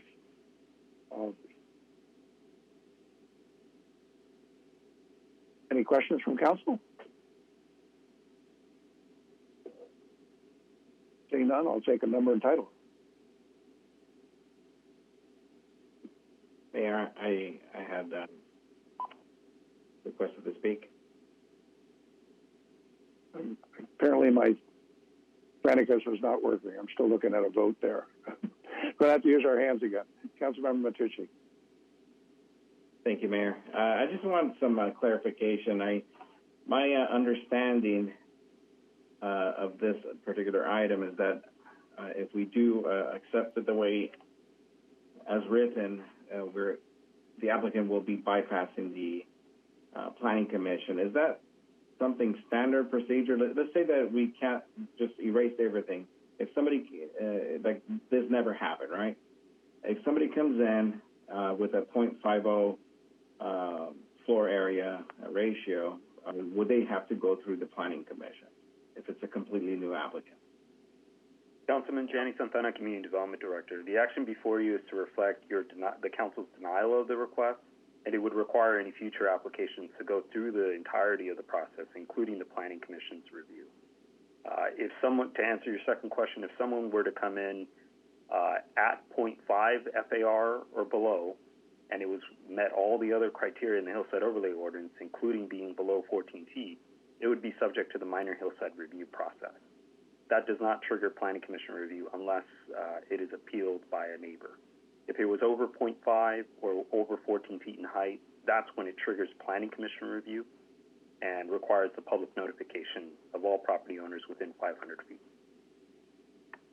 Okay, so get clear as day, a yes on the recommendations would mean that the applicant would have to submit a new plans to not just the planning department, but also the Planning Commission. If it were over 14 feet in height or over 0.5 FAR, that is correct, yes. Okay, so if they meet all the other criteria, but would they still be any kind of public hearing on this? And not necessarily at the city council level, but through the committee. You said it was a review. Who does the review for the Hillside?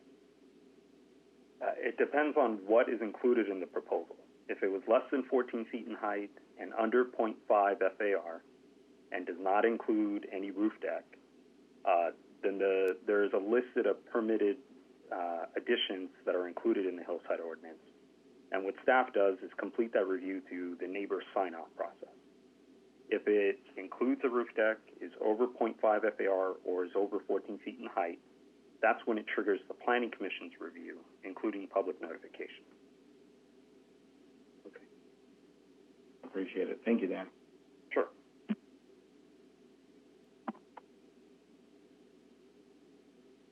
Anybody else have questions? Seeing none, I'll take a number and title. Your Honor, this is resolution number 2021-09, a resolution of the City Council of the City of Torrance, California, denying without prejudice a precise plan of development as provided for in Division 9, Chapter 1, Article 41 of the Torrance Municipal Code to allow a new two-story single-family residence on property located within the Hillside Overlay District in the R1 zone at 310 Calle de Arboles.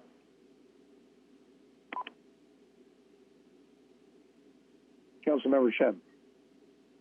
I move to adopt resolution 2021-09.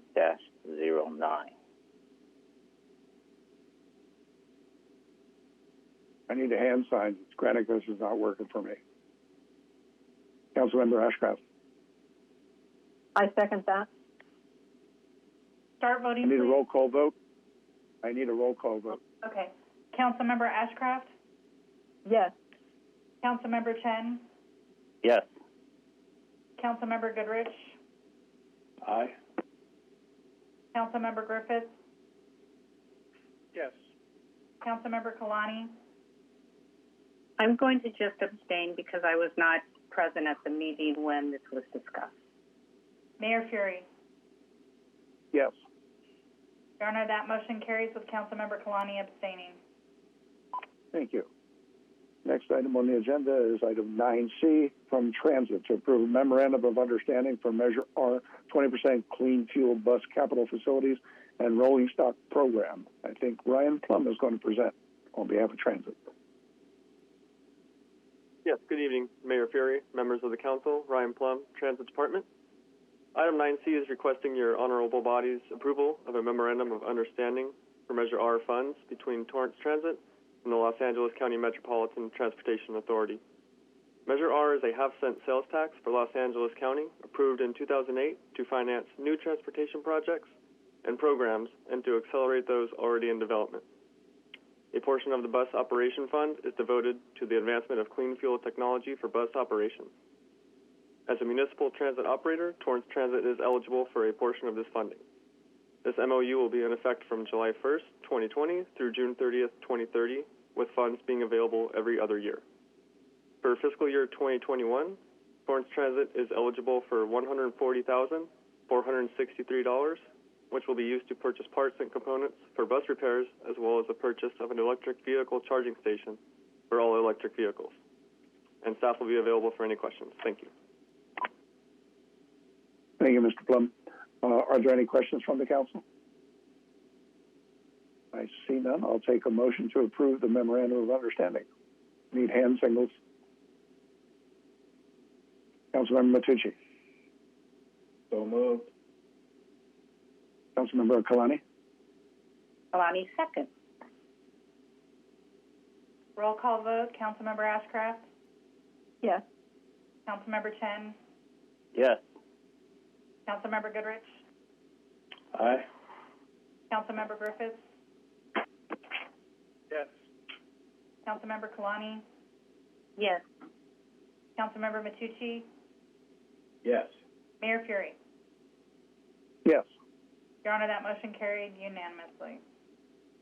Thank you. We're now moving on to item 9D as in David from Community Development to award consulting services agreement to update housing element for our 6th RHNA cycle. And Mr. Greg Loden from Community Development will be presenting. Good evening, Your Honor. I'm Greg Loden with Community Development. State law requires cities to periodically update their housing element as part of the Regional Housing Needs Assessment process, which allows cities to plan for future housing needs and growth. The upcoming planning period covers October 2021 through October 2029, and Torrance's updated element must be submitted to the state by October of this year. Recently, the city issued an RFP for consulting services for the preparation of the housing element update. Proposals were received from Kimley Horn and Associates, who prepared the city's RHNA appeal, and City Place Planning, who is working on the city's strategic plan update. The city review team scored both proposals based on the consultant's understanding of the project and the scope of work, the project cost, as well as project schedule and references. Kimley Horn's average total score was the highest at 96.4 out of a possible 100 points. The proposal price is $214,515.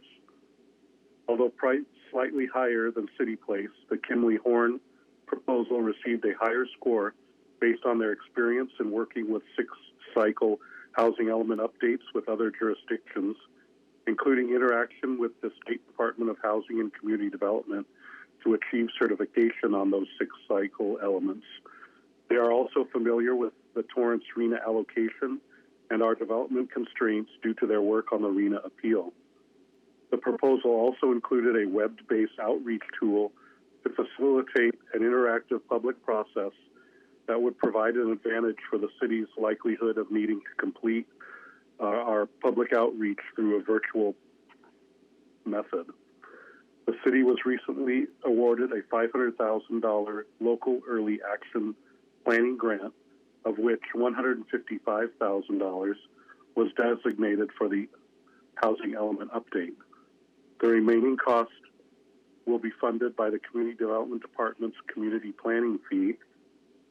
Staff is requesting that the City Council appropriate $155,000 from the LEAP grant for the preparation of the housing element. In Kimley Horn's proposal, revisions to the consulting services agreement language were also requested. The suggested revisions were reviewed by the City Attorney's Office and risk management staff. Community Development does not object to the revisions as outlined in the proposed revised language agreement because these changes will not affect the final product, and staff has a good working relationship with the consultant on the prior RHNA appeals process and has found their work quality to be very high quality. The Community Development Director at this time recommends that the City Council approve the modification to the service agreement wording and appropriate $155,000 from the LEAP grant award and award a consulting services agreement with Kimley Horn and Associates of Orange, California for the amount not to exceed of $214,515 for updating the housing element for the 6th RHNA cycle for a 1-year period beginning February 15th, 2021 and ending February 14th, 2022. This concludes my presentation, and we're available for questions. Thank you. I'll see if we have some questions. Councilmember Griffith has one. Yes, I do. Thank you very much. Question on the funding, the LEAP grant. Why are we not using more of the $500,000 LEAP grant that we were awarded to pay for the additional $59,000 that we're taking out of community planning? As the recipients, we were limited to the $155,000. The balance of that is going to fund other objectives, including working on plans for ADU to streamline the processing of ADU applications, as well as working on our density housing bonus legislation. And so those are earmarked for other purposes. So this was the most that we could use from the LEAP grant, is what you're saying? Correct. Okay. Yeah, this is a perfect example of what I would consider an unfunded mandate from the state. The state requires us to do this work to, basically rezone our city to create the opportunity for the amount of housing that the state is requiring us to build. And just, again, for the benefit of the public, our previous RENA allocation was 1,450 units, of which we only permitted 179 in the current RENA session, and which we're at the end of. So we got nowhere near what was requested of us in the previous RENA requirement, and now the RENA requirement is just shy of 5,000 housing units, which represents almost a 10% increase of our total city housing stock in the next RENA session, which again is something mandated by the state. It's not something we asked for. It's something that the state's requiring us to do, and here they are not only requiring us to build, in my opinion, a ridiculous amount of housing, they're also asking us to build significant numbers of low and very low income housing, and that's something that without any support from the state to do so, we really have no capacity to do that. It requires, in my opinion, in most cases, substantial subsidies to generate that kind of housing. So I think we're setting us up for failure. Once again, I think the RENA allocation, the current ones, are just preposterous numbers that HCD, the State Department that created these numbers, of saying that they need 1.3 million housing units statewide. I don't think that reflects the real need in our state, and the way they allocated those units to the various cities. I don't know how they expect any of us cities to be able to reach anywhere near these numbers. And then on top of that, they force us to spend this kind of money. Obviously, a portion of which is from grant money, but a lot of it is from our own funds and our staff effort to do all this work to try to find ways to allocate zoning to allow this amount of housing. So this is a type of stuff that I'm very much opposed to from the state, where they're forcing these types of things upon us and really not taking into consideration the forces within our cities and many other cities, which are very unique. And I don't think that are really providing a fair mechanism to provide the type of housing that's really going to solve any real problems. As our previous RENA allocation showed, most of the housing that we did, in fact, build was market level, not low income or very low income. And by providing more and more market level housing is really not going to solve an affordable housing crisis. So this whole system has become really warped, in my opinion, and I wish we could do more to fight it here. And I know we have some resolutions coming up on another item, which I'm pleased that we're putting forth. But I just wanted to make these comments, a large part intended to help educate the public on what's happening and what the state is requiring us to do. That's not something that we as a city would like to do. And that's all. Thank you. Thank you. Councilmember Matucci. Thank you, Mayor. The consultant that we are considering, they're the ones that were involved with a failed appeal. My concern with that is that, hiring a consultant at this kind of money, and, I get it, a grant sounds like it's coming from somewhere else. We've paid into those grants with taxes. It's still tax dollars that we're spending. And keep in mind, a couple $100,000 for just Torrance. Imagine the hundreds of millions of dollars that are being spent around throughout California for consultants for these RENA numbers, and then in the end, we still have tens of thousands of homeless people on the street.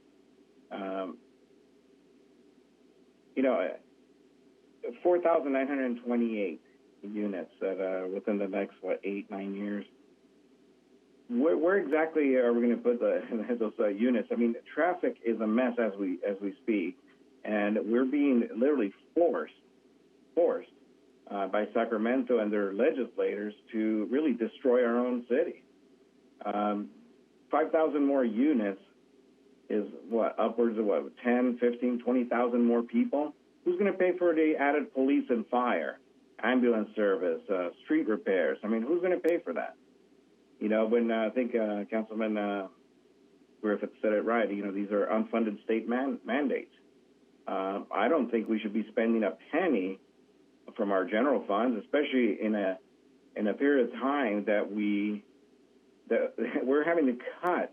We're asking police and fire to cut 15%, and every department 15%, and then we go grab $59,000 out of our general fund to pay for a consultant for something that's being shoved down our throats by Sacramento. I'd rather spend the $59,000 for attorneys to fight Sacramento. That's what I would rather do. I mean, right now we're just they put a gun to our head. So this is coming to a vote.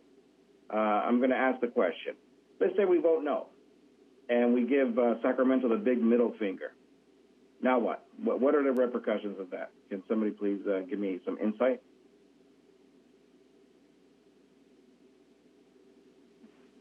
Councilman Danny Santana, Community Development Director. A couple things. We run the risk of being sued by either the governor's office or the state attorney general. The governor's office, when he took the seat of the governorship, he did pursue legal action against the city of Huntington Beach and used it as a publicity angle to make it known to other cities that if you do not have a certified housing element, that you run the risk of potentially jeopardizing additional state funding resources that could be withheld by either the state legislature or the State Department of Finance. So that's what the city could run the risk of. Okay. And how many freed up properties do we even have to?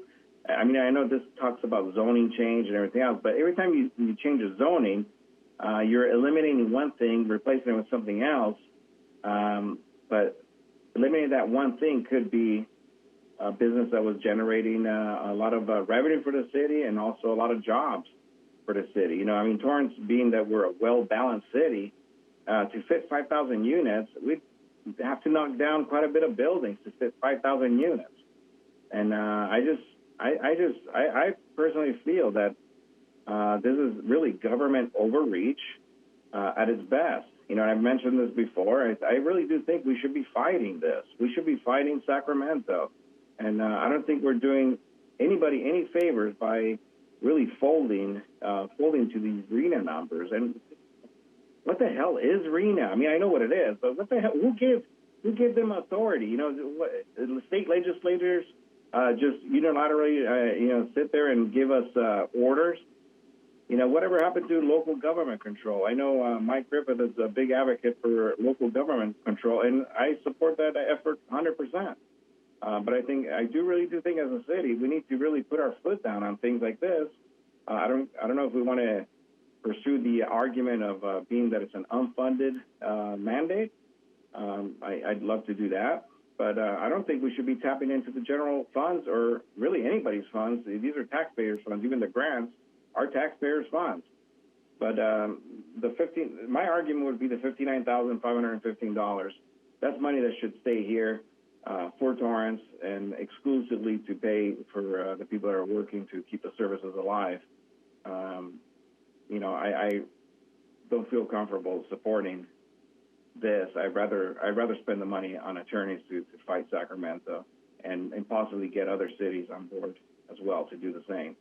I'd rather face Sacramento and whatever they want to try to do to us, because I think enough cities have had enough of this to where we should really join forces. And the League of Cities, aren't they the ones that run these RHNA numbers? Aren't they the ones that manage these efforts? And we also pay them, I think, a membership fee, yearly membership fee. What are they doing for us? They're not fighting for us. The League of Cities is not doing anything to fight for local control. They might be fighting other things. I got to give them that. I mean, I'm sure they're a great organization for many different things, but definitely not for fighting for local control. They might say they're doing that, but if they're fighting for local control, they would actually probably be leading a recall election for Governor Newsom. They were probably recalling a lot of people that are making these laws, put these laws on the books that strip away local control. So, no, I am definitely not going to support this because I think it's government overreach, and I would like to see our city do something more than just, fold. Thank you. Thank you. Councilmember Chen. Thank you, Mayor. First question for staff is based on the purpose of this agenda item.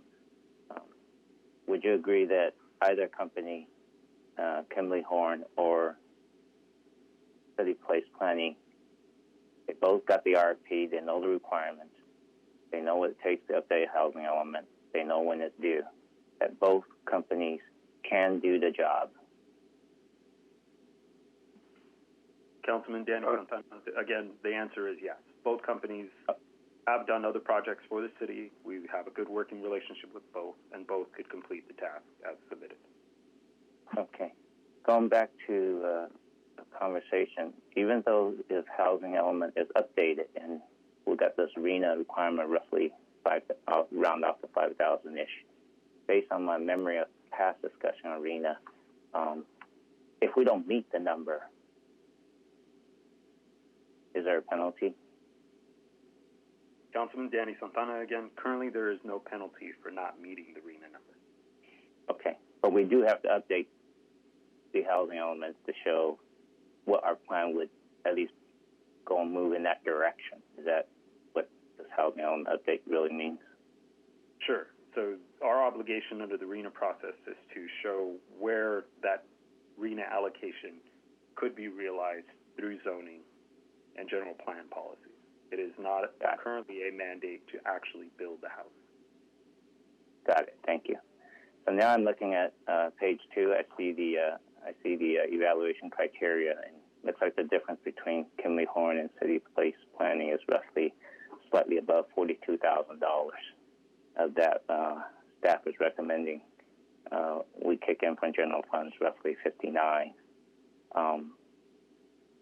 If we went with City Place Planning, then my simple math, then the general funds will kick out instead of $59,500, it'll be roughly $17,000.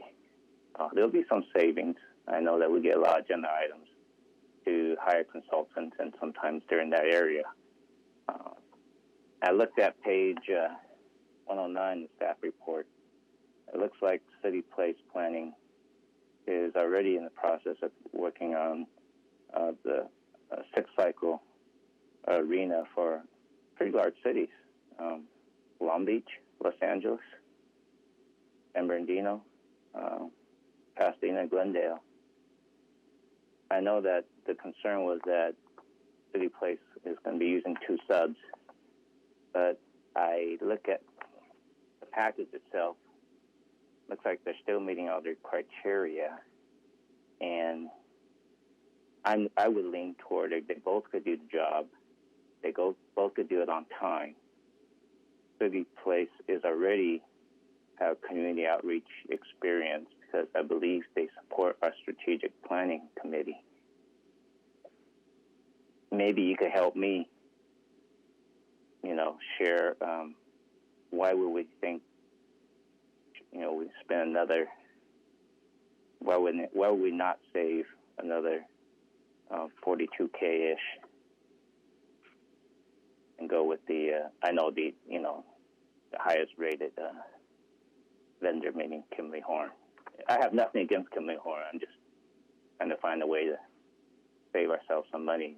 Saving $42,000 could be, money we use for the next consultant for some other project. Councilman Danny Santana again. Staff can certainly appreciate your concern.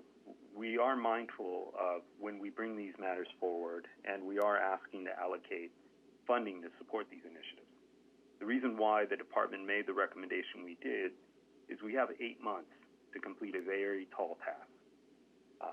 As Councilman Griffiths indicated, we're more than 3.5 times increasing our current RENA cycle obligation. That's going to require some very difficult decisions, and it's incumbent upon us to ensure that we do it in a manner that we engage the public so that they are aware of how this could be realized if these units were constructed. One of the items that was differentiating between the two submittals was a web-based visualization tool that we think during the pandemic would be very useful to engaging the public. And because it's with an initiative to engage the public and have them see what an actual density of X number of units per acre would mean in a particular piece of property, we thought it would be money well spent, especially because that money has already been collected and is already part of what this community planning fee was intended to realize and help support these types of initiatives while providing relief on the general fund as a whole. So with this web-based tool, when we do community outreach, they can almost see visually where some of these potential new housing will be developed, whereas City Place would not be able to do it with a web base. Do you know how City Place would relay the information to the community, or they just can't? Well, I'm sure it's something that they could do, but it was not included, from my understanding, in their submittal. Greg, would you mind confirming that, please?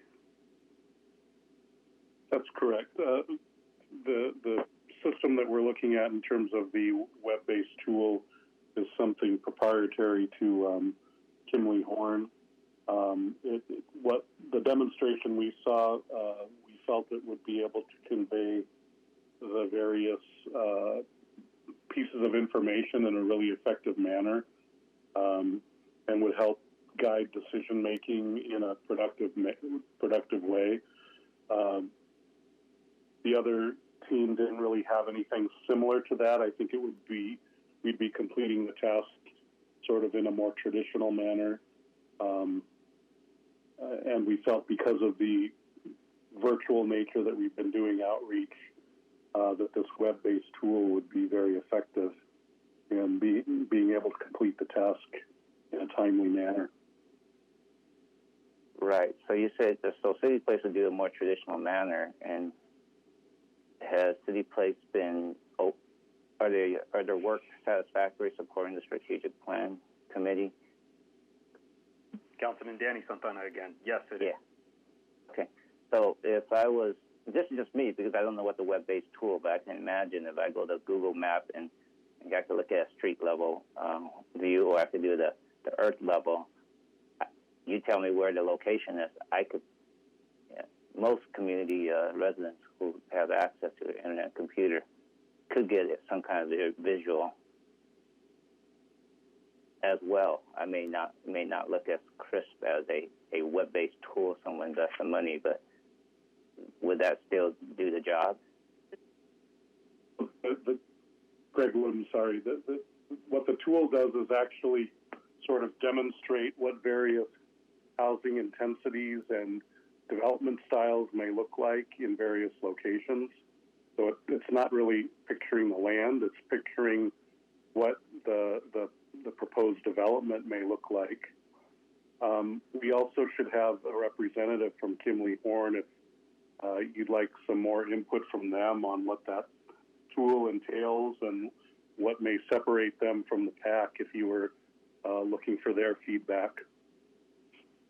Sure, and maybe before they do that, let me just make sure I understand that, because I think my understanding is as part of community outreach that this tool will be very useful. Does that mean? Can you clarify for me and maybe the public what is specifically the community outreach and what kind of feedback we get from the community that influences the so-called housing element update? Greg Loden. What we typically do is after a staff analysis, we will identify different locations in the city that could support housing. And what we would be able to do, from my understanding with this tool, is really walk people through what various density levels, what a low density versus a medium density versus a high density would look like on the ground, and what are some design techniques that we could possibly implement to mitigate some of the perceived negative impacts from a higher density proposal. It would help us just sort of modeling what these development patterns may look like on the ground, and give a better tool for helping us analyze the consequences of the decisions that we make, really. Okay. Is there someone from Kimberly Horn? I don't know. This is the right time, or I see Councilman Griffith has a question. I don't know which one should go first. Well, before we get there, I wanted to interject a few things. This is not my first RENA go-round, and I recognize that perhaps everybody here has not gone through this. As Mr. Santana pointed out, we're not required to build one building. All we are tasked with this is to identify where buildings could be done with certain levels of density to capture the number. Now, we argue strongly against the RENA numbers, and Mr. Matucci, it's not the California League of Cities, it's SCAG that came up with the RENA numbers. The RENA numbers is legislated by the state, but SCAG is the one who is the organization, Southern California Association of Governments, is the one that threw us under the bus. We told them they should do it in the Inland Empire, where they got lots of land, and they said, yeah, but you got all the jobs, so let's build all the houses along the beaches, along the western part of the county. So that's the qualifier. We've done this before, and I've had, and I remember distinctly, I was a council member, and a large landowner in our community came before the council saying, please do not identify my area as a place for housing. And the former mayor explained to him that we're just identifying it. We're not commanding that you do anything. We're not going to do a zone change at this time. We're just identifying a location where housing could be built that could add the housing element to us. And implied in that would be you'd have all levels of housing come into it. We know as a fact, as Councilmember Griffiths pointed out, I think the number was 179, and that's in the last 8 years. So we fell below the mark we had. We heard no griping from Sacramento. We heard no griping from SCAG.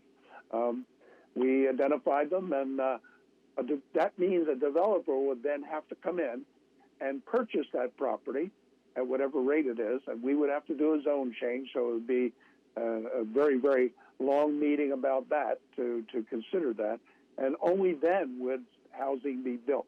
It's not going to plop it down on the corner of Sepulveda and Hawthorne Boulevard just because there's a vacant lot there. They have to identify it. The landowner wants to be a part of it as well. So, it's a lot of moving parts, but it's not as draconian as we could make it out to be. It's difficult, and it's cost us a lot more to do this, but when you see staff grade the different people who have the project, I can sit back now and visualize, as Councilmember Chen said, we all have Google Earth, we have Google Maps, and we can go and look at these places, but these apparently have the web-based tool to actually show you what could go there.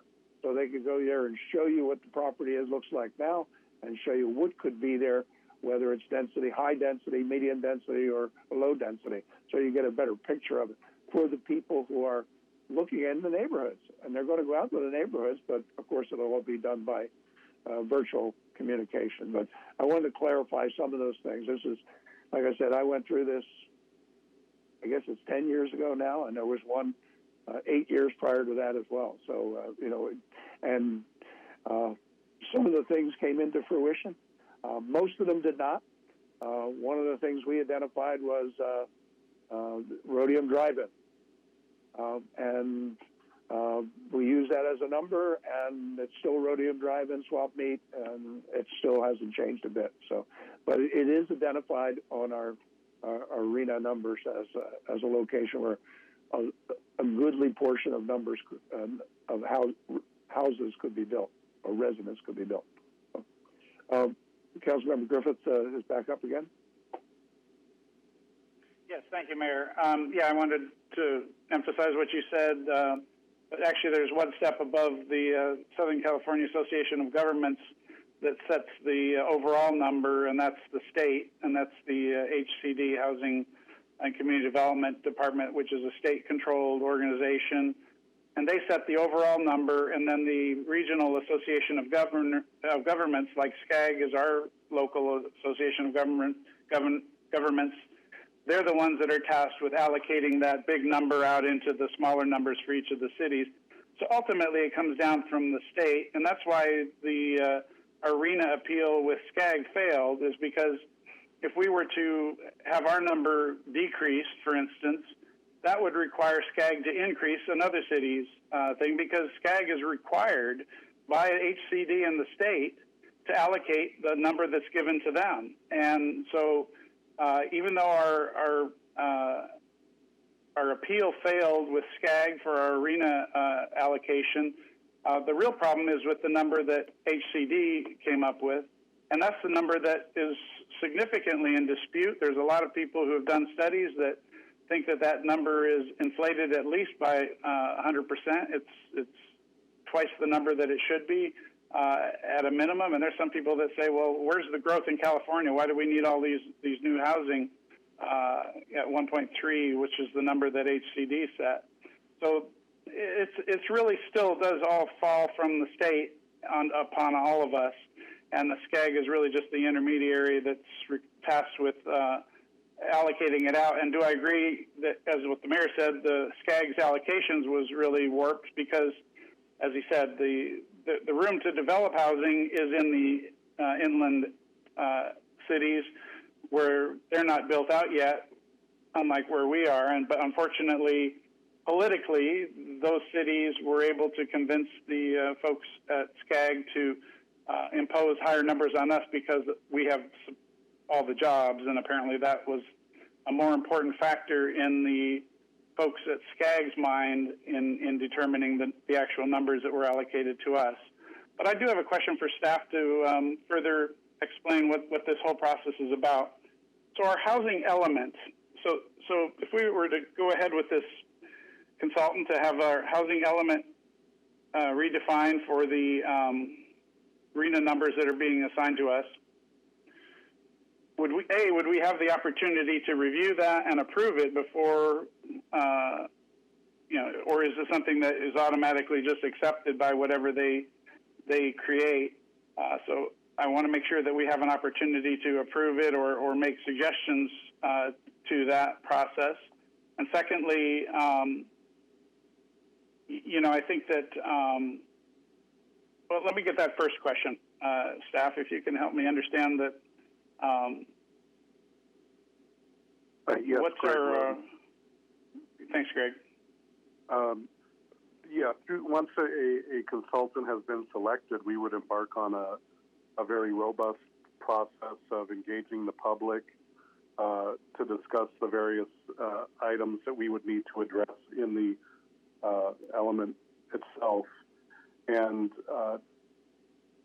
typically what we would do is that would be brought before the Planning Commission at various intervals for workshops and their input, and then ultimately brought before the council potentially a number of times for your input as well prior to finalizing the draft. And once the draft has been sort of approved and adopted by the council, we would then send that to HCD for their review and hopefully to be certified by their body. So there would be multiple opportunities for public participation as well as hearings before both the Planning Commission and the City Council. So does that process of creating this new housing element actually change zoning once approved? No, this would just be the vision that's contained as one chapter in our general plan. Any zone changes would happen subsequent to that and with property owner participation. So by creating this housing element, supposedly to meet what the requirements of the HCD is, it doesn't force us to actually build anything. Matter of fact, the city is in no position to build anything at all. It requires a developer to come in and actually want to do that. And obviously, if a developer was interested in doing that, most of these projects that they would come forth with would require council approval. Am I correct? Correct. So we will still have a lot of say in the process. And really, this is a bureaucratic process to try to appease the folks at the state, specifically HCD, to make them feel like we have gone through the necessary hoops to identify where we think we can build the RENA allocation number of units put forth upon us. Is that correct?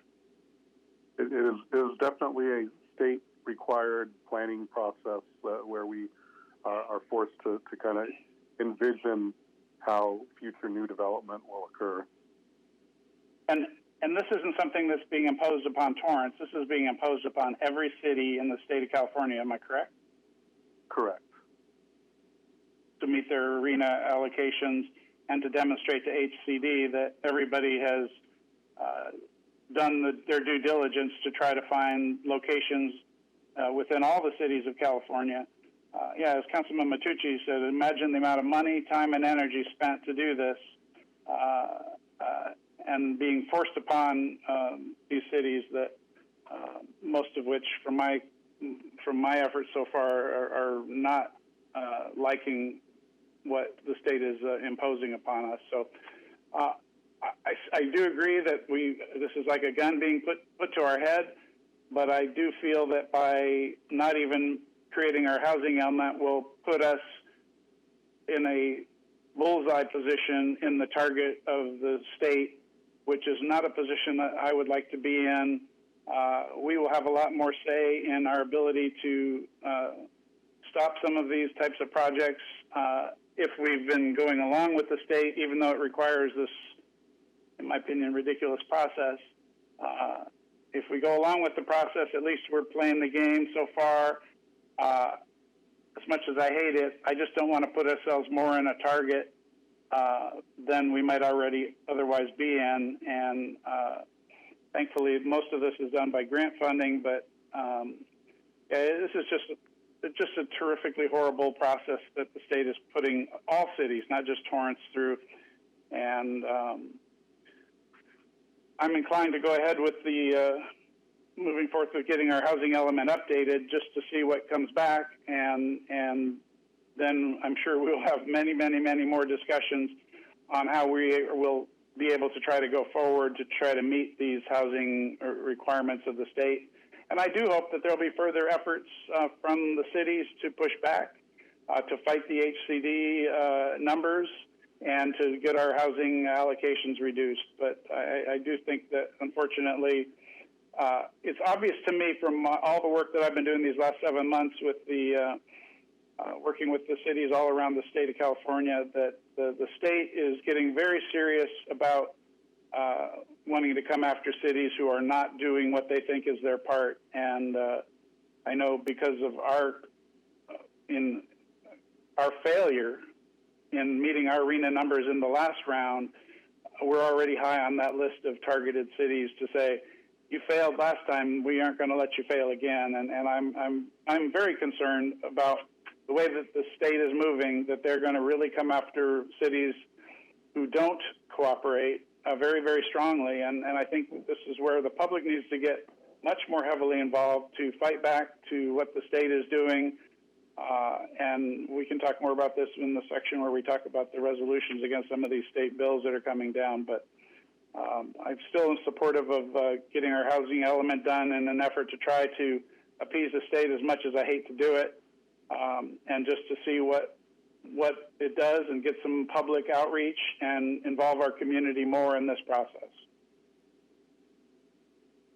Okay. Any other questions or comments? I would say, in time-wise, we're doing our strategic plan at the same time, and sometimes, their housing element is a part of what our citizens look at in there. So it'd be an interesting putting the two together and seeing how they work together. So if there's no further discussion, I'll take a motion to award the consulting services agreement to update the housing element. Councilmember Chen. Actually, Mayor, based on what I heard, I'd like to make a motion that we update the housing element, but for city place planning, because it looks like they meet all the criteria. We're not forced, even though we submit the housing element to meet the RENA, and but that's my motion. Councilmember Kalani. I would second that.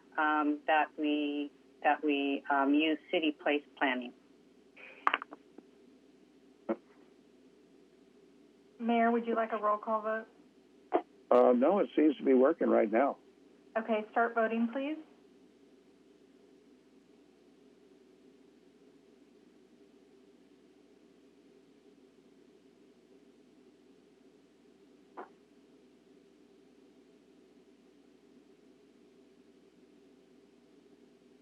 Your Honor, that motion carries with Councilmember Griffiths and Mayor Fury voting no.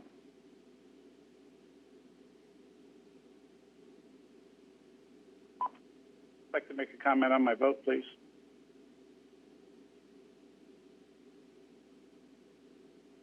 Mayor?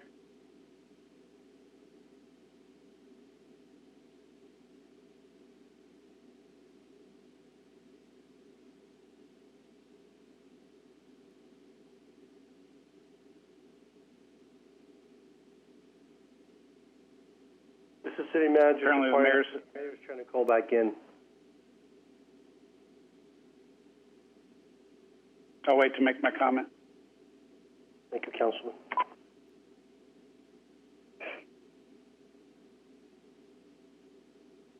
I would also like to make a comment as Councilman Matucci.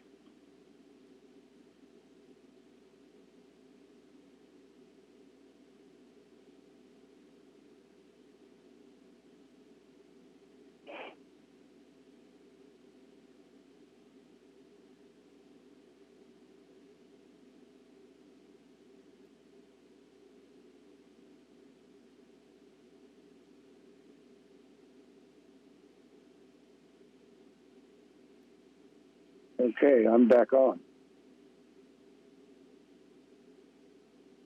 And we can hear you. Mayor, could you please mute your Zoom, please? Thank you. There we go. Guess I could have used that to actually communicate.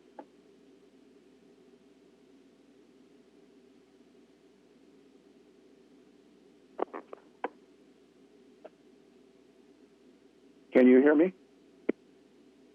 Yes. Okay. Can you hear? So, I had a comment to the clerk. Did the clerk announce the vote? Yes, Your Honor, I did. The motion carried Griffiths and Fury voting no. Okay. Now, Mr. Griffith wants to make a comment. Yeah, I just wanted to say my reason for the no vote, even though I was supportive of doing the housing element, was because I wanted to support staff on their choice for the vendor. This is an extremely difficult process that's going to be done, and I wanted to make sure that we had the best resources available to do it well, even though I know it would save us some money. That was the reason for my no vote, not because I'm not interested in doing the housing element. Thank you.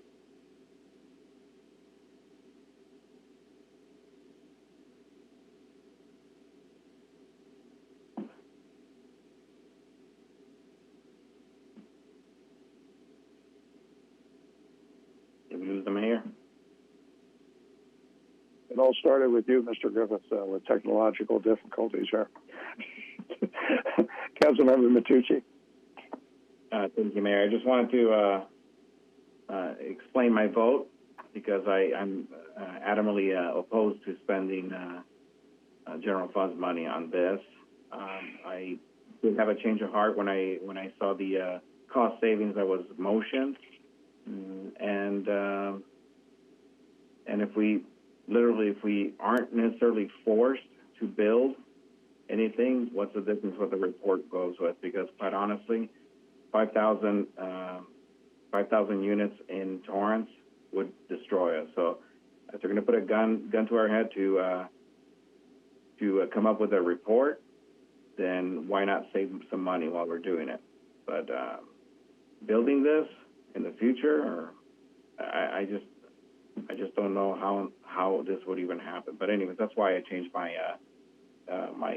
vote to a yes, is because it will cost considerably less. Thank you. Mayor, this is City Manager Chaparian. We also need to appropriate the funding part of that motion, just to clarify with the clerk. Okay. We did not do that. And the motion should have included, and that was by Councilmember Chen, to approve the modification to service agreement wording, appropriate $155,000 from the LEAP grant award, and award a consulting services agreement with the organization that you identified. And actually, Is Mayor, that this is the city attorney. That requested modification was for the company that you're not awarding to, so you can strike that part. It would only have to be numbers 2 and 3. Just number 2 and 3. Okay. Yeah. Thank you.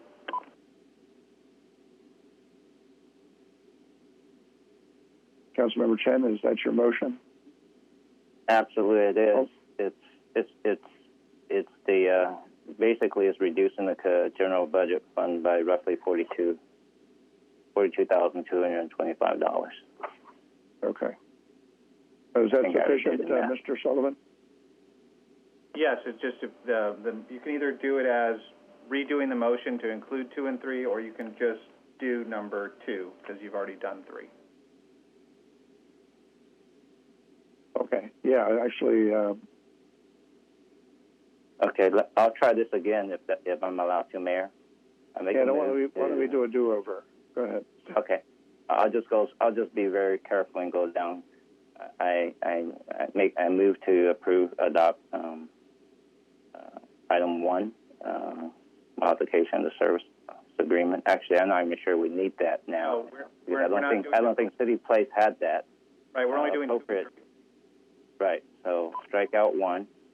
2 is appropriate $155,000 from the LEAP grant funds, and then item 3 for the not to exceed is still 214, but it'll be 214,515 minus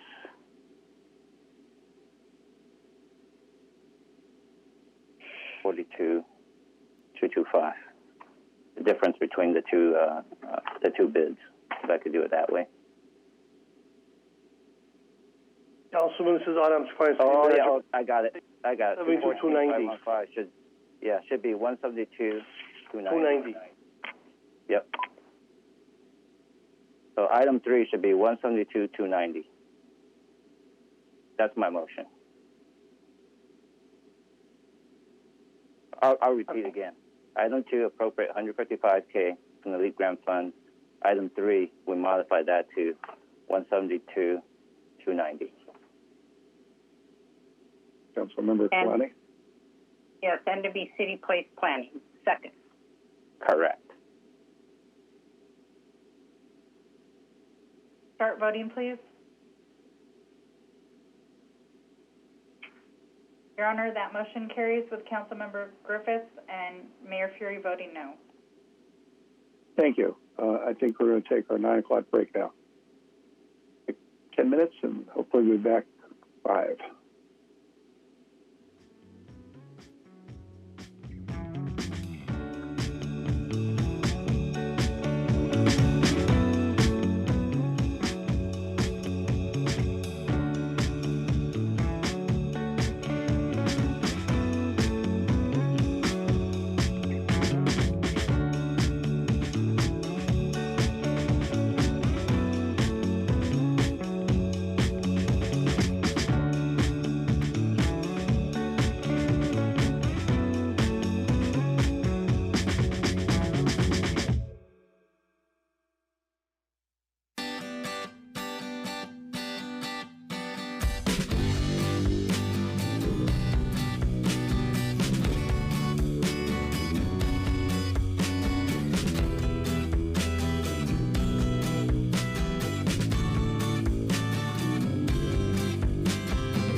Okay, we're back from our break. I'll call the meeting back to order, and we're moving on to item 9E as in Edward. This is from Transit Department to approve express lanes funding agreement for operational reimbursement of Torrance's Transit's Line 4X Express service. Mr. James Lee from Torrance Transit. Thank you, Mayor Freary. Good evening, Mayor Freary, members of the council. James Lee, Transit Department. Item 9E is requesting your honorable body's approval of a funding agreement with the Los Angeles County Metropolitan Transportation Authority, or Metro, for reimbursement of operating funds for the Line 4X Express service. This is Transit's express route that runs from South Torrance to downtown Los Angeles 6 days a week via the I-110 freeway. Transit has been operating this line since 2012, first as a regional demonstration project through a Federal Transit Administration grant, and then starting in fiscal year 2015 as part of an ongoing regional collaborative along with Metro and other municipal partners. Tolls are collected for usage of the express lanes on the I-110 and I-10 freeway, and as a regional partner, Torrance Transit is eligible for and is seeking reimbursement in the amount of $4,410,000, which will be used towards ongoing service enhancements, such as expansion of our Line 10 to create the Torrance to Florence service, and the acquisition of Line 130 from Metro later this summer as part of the Torrance Transit Tomorrow plan. And staff is available for any questions. Thank you, Mr. Lee. Are there any questions from the council? I see none on this. So if there is none, I'll take a motion to approve the emergency lane funding agreement. Councilmember Matucci. Thank you, Mayor. I move that we approve a funding agreement with the Los Angeles County Metropolitan Transportation Authority. Chen, second. Start voting, please.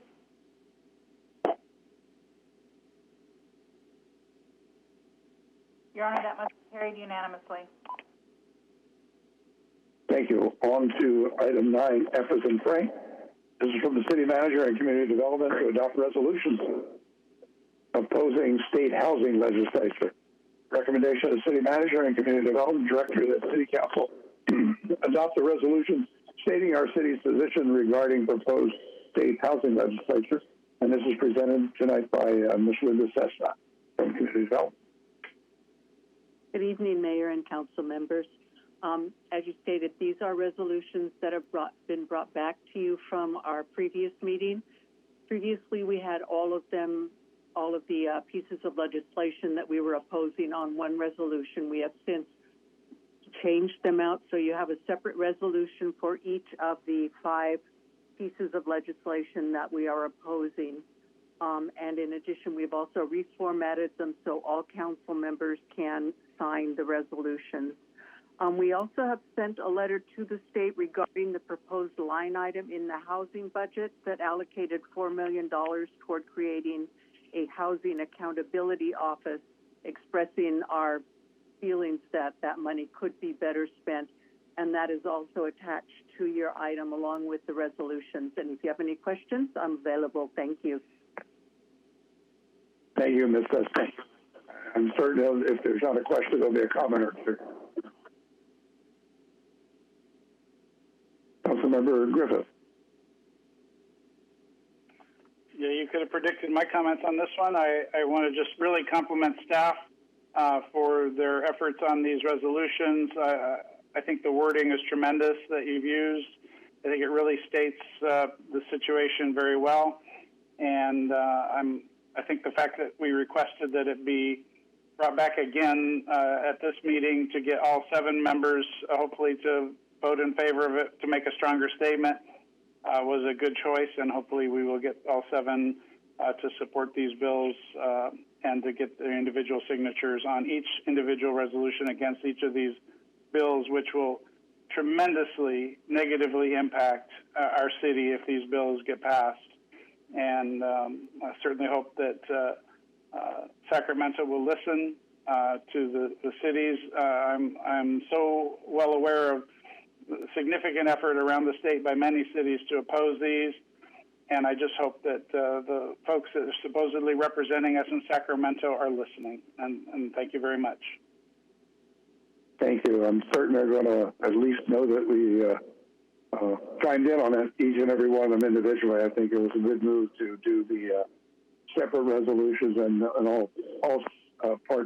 all member signature on there. And hopefully, because I recognize when you said that there was two of our council people who weren't here, and we figured that they'd listen to us and we'd cajole them into signing on to this. Councilmember Chen. Thank you, Mayor. And I just want to share, yesterday I was participating in the South Bay City's Council of Government Steering Committee. I believe our city manager, Aaron Shaparian, was also part of it. And I did share with them what we plan to do. And we sent them a link, a copy of what we've done for all of these. And they had a few other items during their legislative recommendations that they were shared. And staff has it. And if there's any more in addition to these, I anticipate staff will come back with a recommendation for council for additional letters of yea or nay. Just thought I'd share that with you all. Thank you. Thank you very much, and thank you for serving on the COG. We appreciate that, sir. Councilmember Griffith? Well, is there anybody else who wishes to speak? If not, Councilmember Griffith. Yeah, thank you, Mayor. I'd like to make a motion to concur with the staff recommendation that we approve all the resolutions, and I guess we should probably get numbers and titles on all of them before we do that approval. I think we should. Are you ready for this one, Ms. Poirier? Yes, Your Honor, I am. Go ahead. Thank you. The first is resolution number 2020-10, a resolution of the City Council of the City of Torrance, California, expressing opposition to proposed housing legislation AB 68 and expressing support for actions to further strengthen local democracy, authority, and control. Resolution number 2021-11, a resolution of the City Council of the City of Torrance, California, expressing opposition to proposed housing legislation AB 115 and expressing support for actions to further strengthen local democracy, authority, and control. Resolution number 2021-12, a resolution of the City Council of the City of Torrance, California, expressing opposition to proposed housing legislation SB 6 and expressing support for actions to further strengthen local democracy, authority, and control. Resolution number 2021-13, a resolution of the City Council of the City of Torrance, California, expressing opposition to proposed housing legislation SB 9 and expressing support for actions to further strengthen local democracy, authority, and control. Resolution number 2021-14, a resolution of the City Council of the City of Torrance, California, expressing opposition to proposed housing legislation SB 10 and expressing support for actions to further strengthen local democracy, authority, and control. Your Honor, that was the last resolution. Thank you very much. Councilmember Griffith? Yeah, my motion then would also include the adoption of Resolution 2021-10, -11, -12, -13, and -14. Thank you.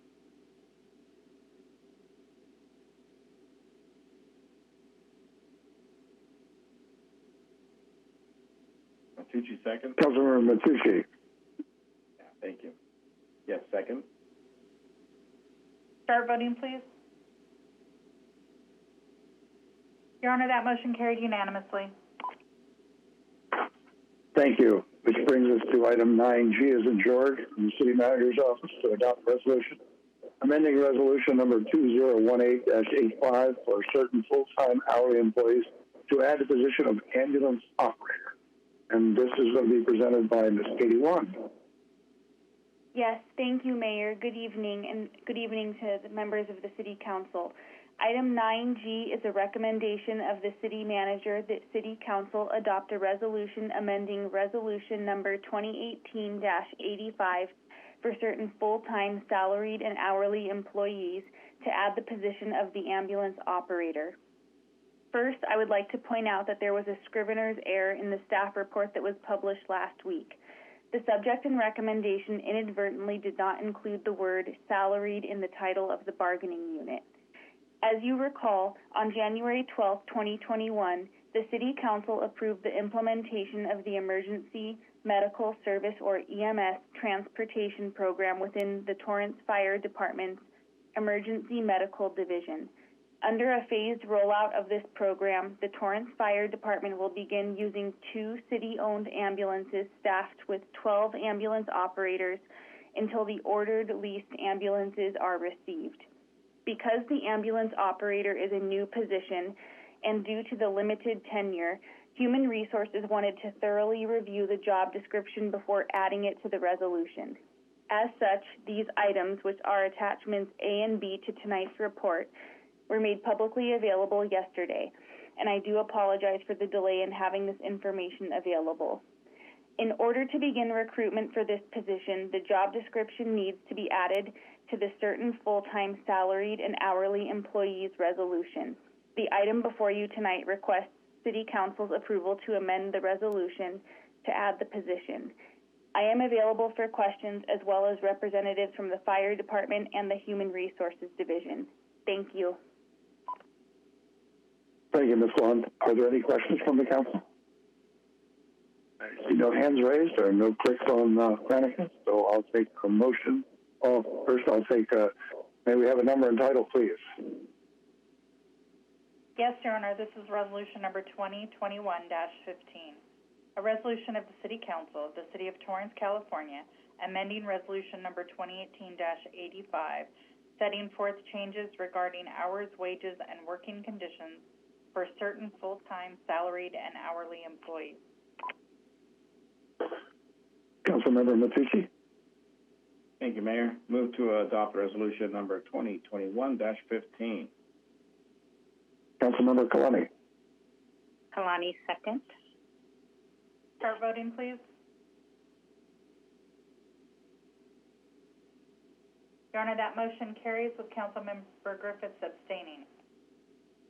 Thank you. Next item on the agenda is item 9H from Community Development to award consulting services agreement for survey of at-risk buildings and preparation of seismic retrofit ordinance. And this is presented tonight by Mr. Felipe Segovia from Community Development. Yes, thank you, Mayor, and good evening, Mayor and City Council members. Item 9H is a recommendation of the Community Development Director that City Council approve modification to service agreement wording and appropriate seismic hazard mapping fee funds in the amount of $74,770 to the Seismic Evaluation of Existing City Buildings Project, FEEP 1042, and also to accept and appropriate the Cal OES grant in the amount of $150,000 to the Seismic Evaluation of Existing City Buildings Project, again, FEEP 1042, and also to award a consulting services agreement with Dagan Cobb Engineers of Los Angeles, California, for an amount not to exceed $424,770 for services to complete a survey of all buildings in the city and to assist in the preparation of a seismic retrofit ordinance that would be effective from February 15, 2021 to December 31st, 2023.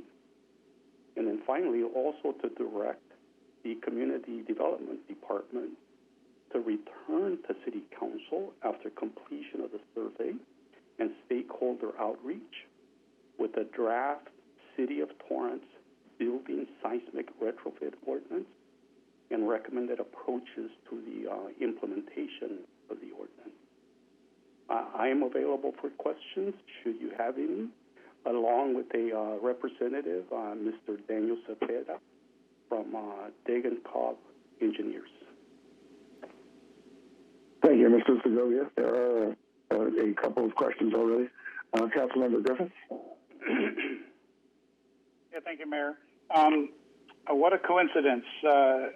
50 years ago this morning, those of us who were living in Southern California experienced one of the largest quakes and most damaging quakes to affect the Los Angeles area, the Sylmar earthquake. And I was here when that happened. I was living in Pasadena at the time, and I remember that tremendously and saw the devastation firsthand that earthquake created. And I know that a lot has improved over the years with the efforts by local governments to improve their earthquake codes and so forth since that time, but nonetheless, earthquakes still pose a significant hazard. And I know that there are, as we've discussed, many properties in the city of Torrance that don't meet the current earthquake seismic requirements. And I think this is, as I've said before when we've talked about this, this is a really valuable tool that we have to identify where in our city we have buildings that are at risk, and to be able to alert and notify the property owners such that they can potentially consider options for doing retrofit, hopefully prior to any required retrofits that we might take at some point. But this will not do that at this time. But I am fully in support of doing this work, getting this done.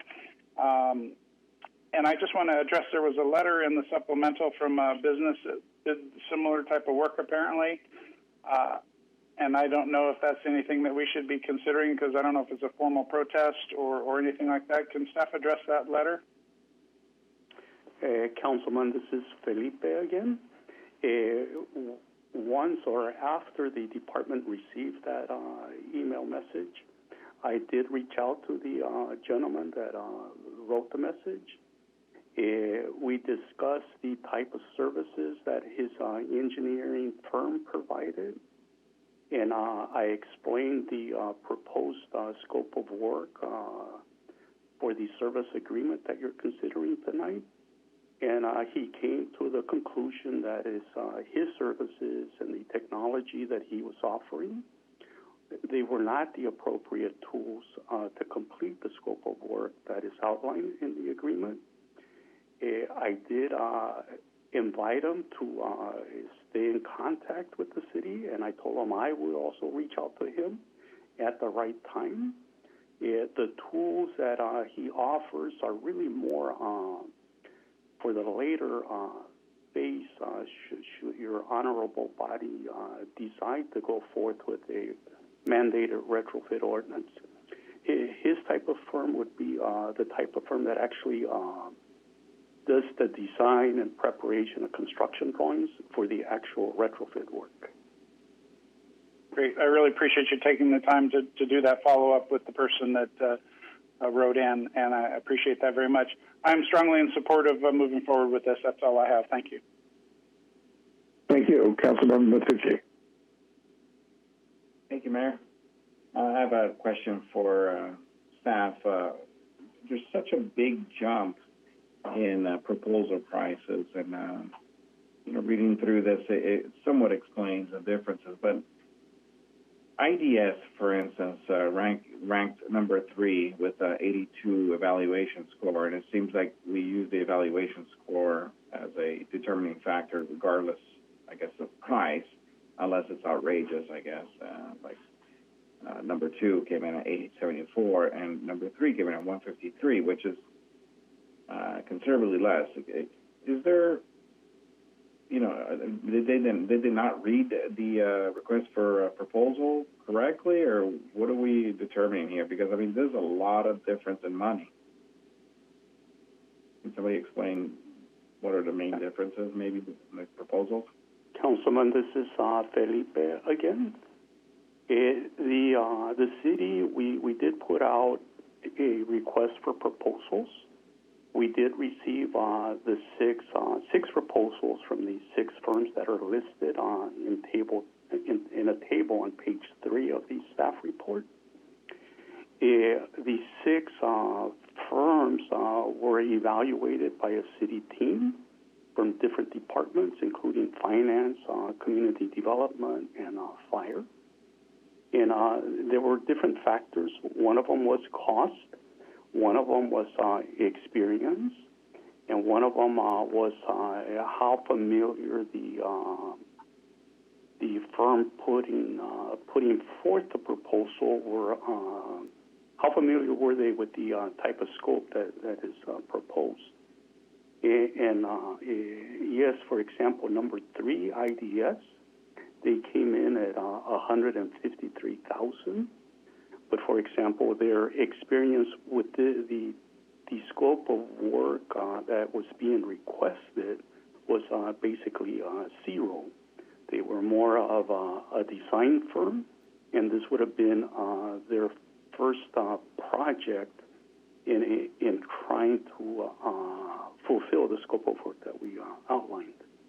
So at the end of the process and at the end of the evaluations, that is how the city team ranked the 6 different firms. And Dagon called engineers. They were, it was unanimous among the team that they would be the best firm with the best fit for the scope of work in the service agreement.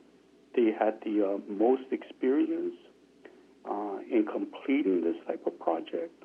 They've been involved with the city of Santa Monica, city of West Hollywood, city of Glendale, and to some extent even the city of LA. And that was, yes, they were not the least expensive, but the experience was a big driver behind the choice. Experience, okay. And I appreciate that, Felipe. Obviously, experience you gain by getting contracts, and if you never get a contract, you'll never gain that experience. Maybe it's their inexperience that led them to bid it rather low to try to get it, but obviously that didn't work out.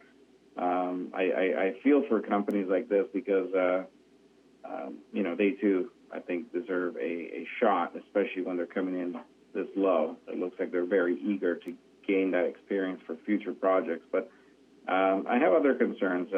City of Los Angeles did a similar thing, a similar item, but theirs turned into an ordinance that mandated these upgrades on certain buildings.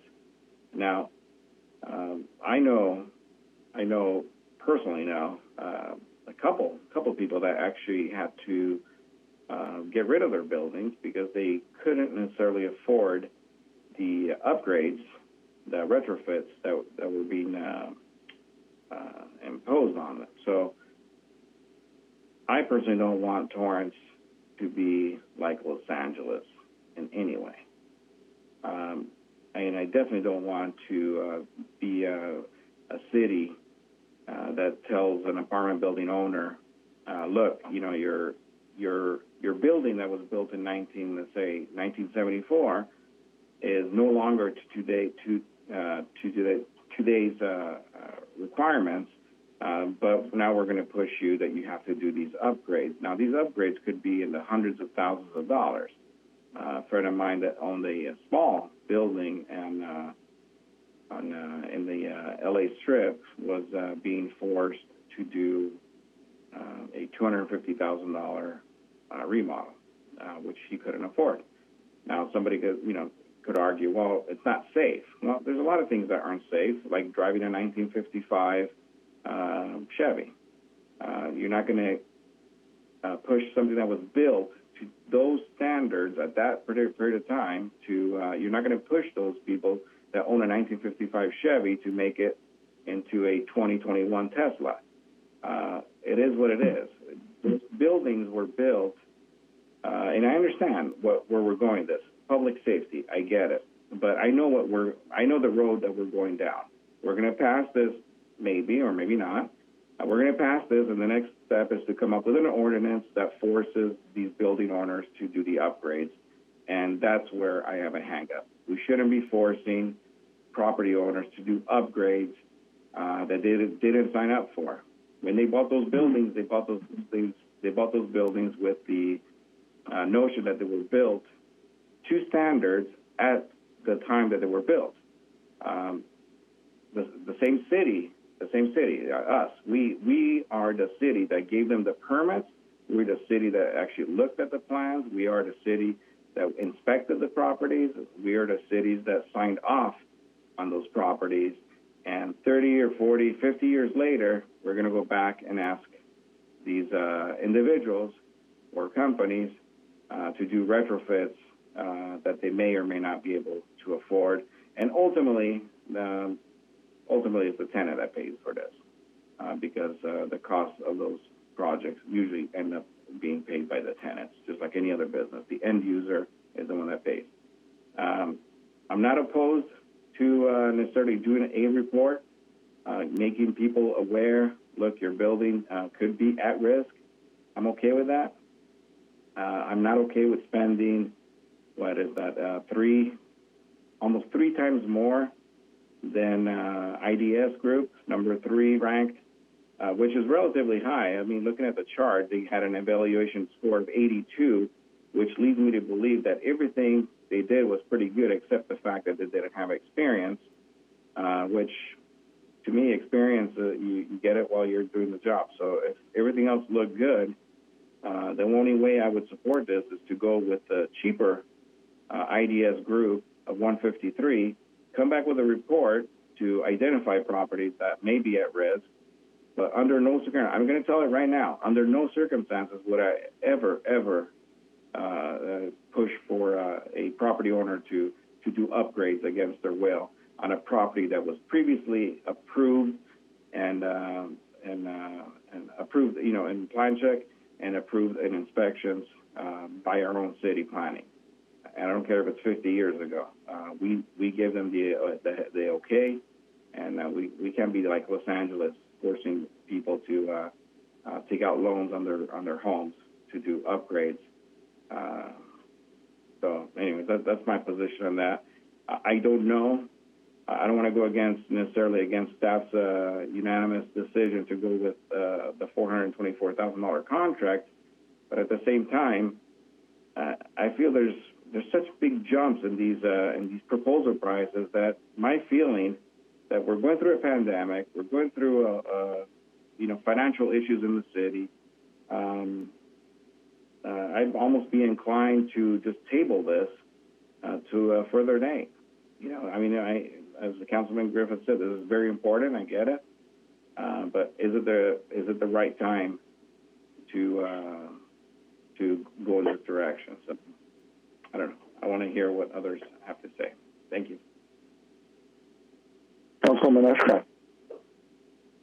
Thank you. I'm going to go in a little different direction or question or statement. It's about retrofitting, and earlier today I spoke to Mr. Santana that I'm hoping is on the line. Is he listening? The question came from a resident that lives in a house in one of our tracts. The house was built probably in 1955, 56, right around there. And he has been looking for a retrofit, either company or person, engineer, to come out and look at his home. Much of what we're looking at here around the whole city. And he has not found anyone that he felt confident with. So his question to me was, is there any way the city could come up with recommendations to help him out and maybe even organize neighborhoods, because all the houses that haven't been remodeled and maybe aren't retrofitted would fit in the same category. And Mr. Santana had a good explanation why the city wouldn't do that. And so I'm wondering if he's on the line, because I didn't speak with Mr. Segovia. Councilwoman Danny Santana, Community Development Director, I am on the line. And as we discussed this afternoon, to speak to the constituents' concerns that were raised to you, that was really dealing with a private negotiation for obtaining someone's services and completing an assessment. That is not what this item is intended to do. What this item is intended to do is to fulfill Council's prior direction to try and come up with a two-pronged strategy of assessing what structures in the city are deficient from a structural seismic perspective. And then secondly, provide Council with a means to fund such an initiative that would ultimately result in options after community engagement for the council to consider the potential for mandatory retrofit ordinances. The last time council considered this was in 2018, and it has been some time since we brought this matter back, in part because we were attempting to secure additional funding means to not put the general fund at a disadvantage. Previously, the council has allocated state funds.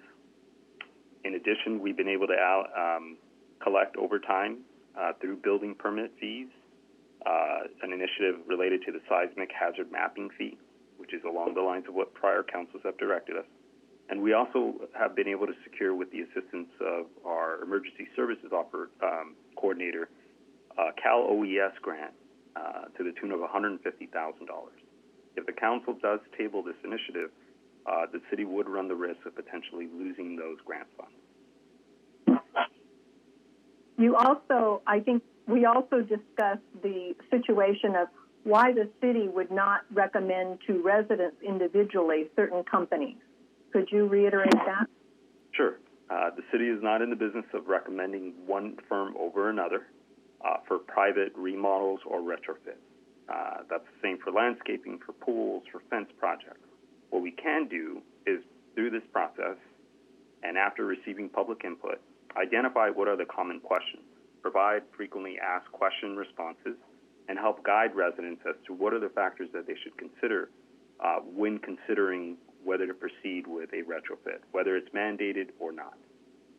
We could also provide links to state websites with the California Earthquake Authority, the Contractors License Review Board, and allow property owners, residents to be able to go to a single source to find a licensed, properly bonded and insured company that could complete the work that they're interested in pursuing.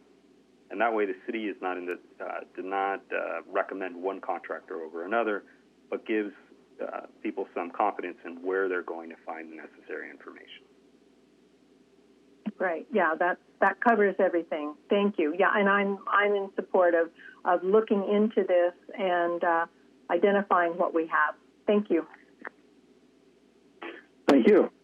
Councilmember Griffiths again.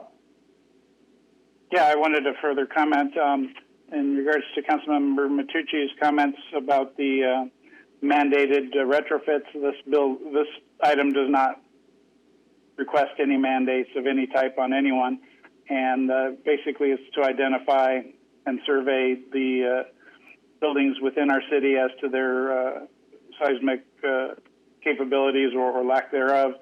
And I think that's a really critical piece that's part of the reason why I pushed for this back when it was before us in 2018.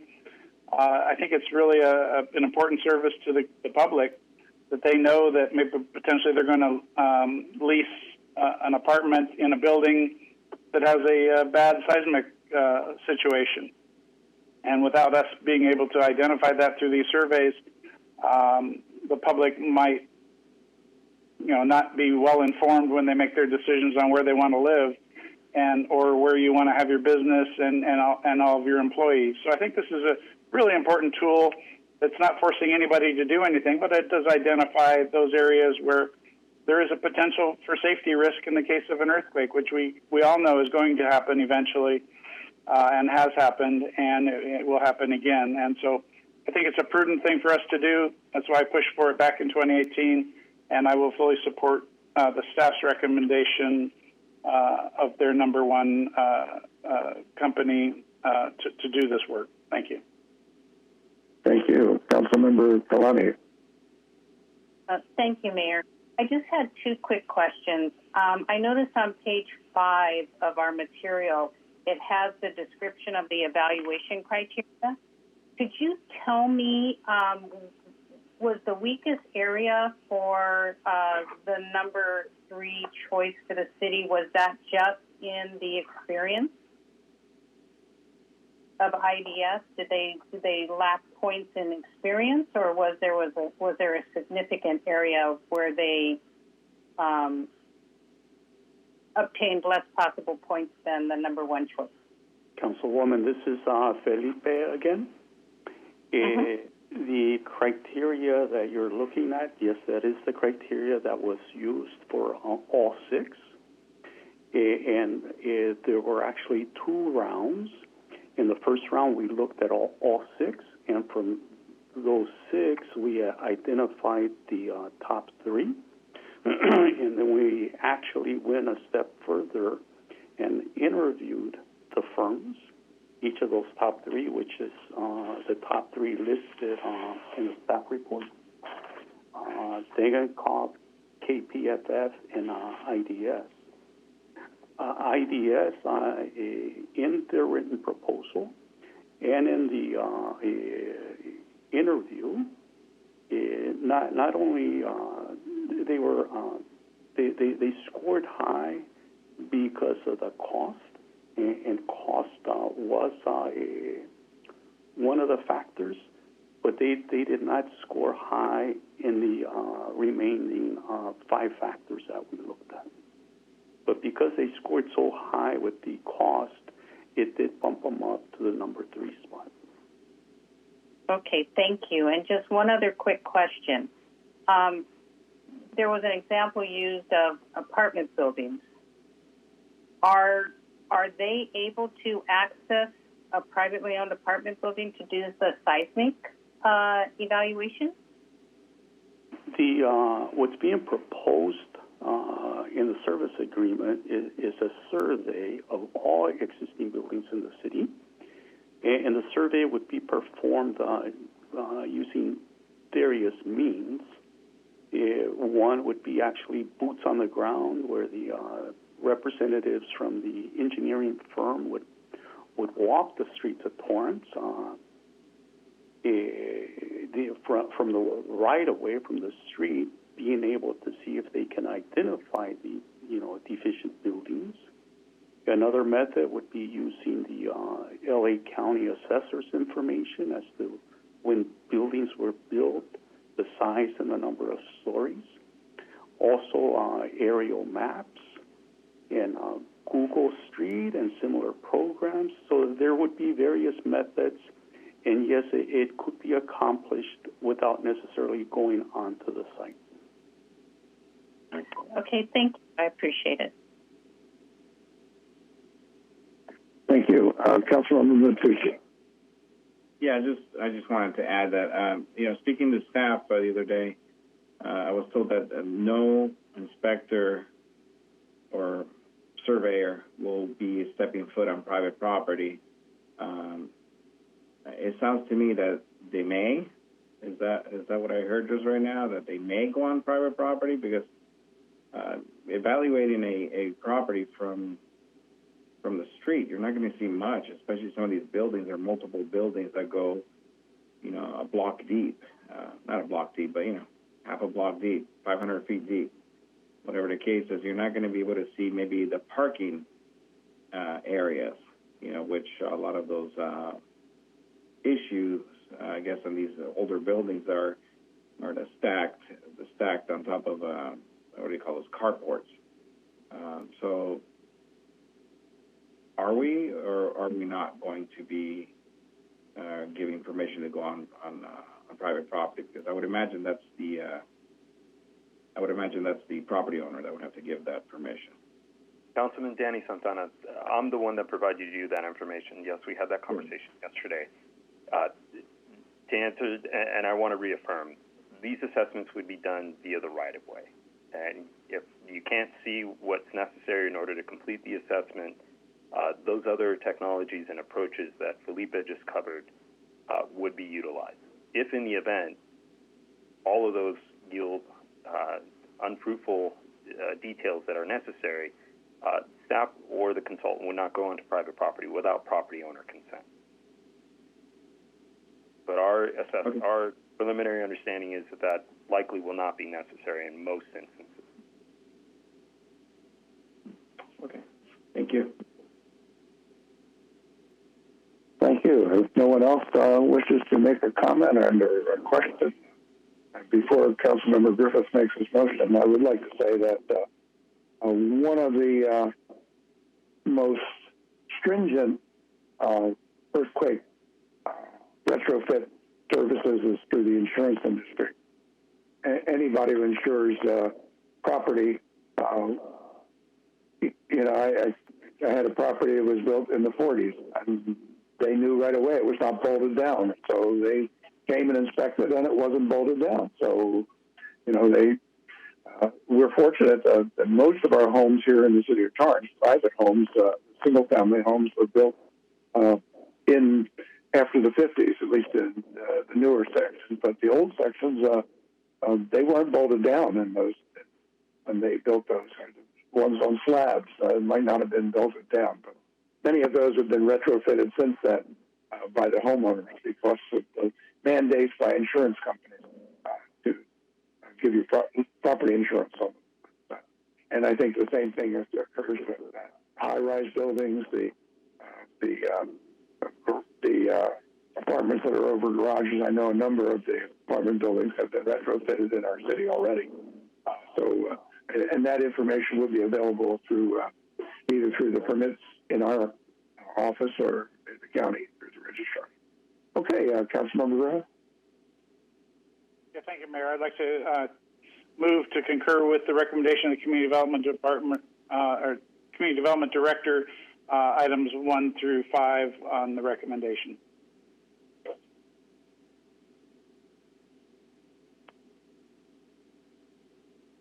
Councilmember Ashcraft.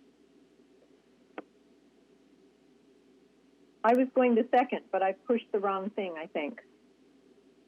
Okay, I see Councilmember Richard. So I'll second, even though his name is there. Right. Watch how she changes this. Or not. There you go. There. Okay. That's right. Start voting, please.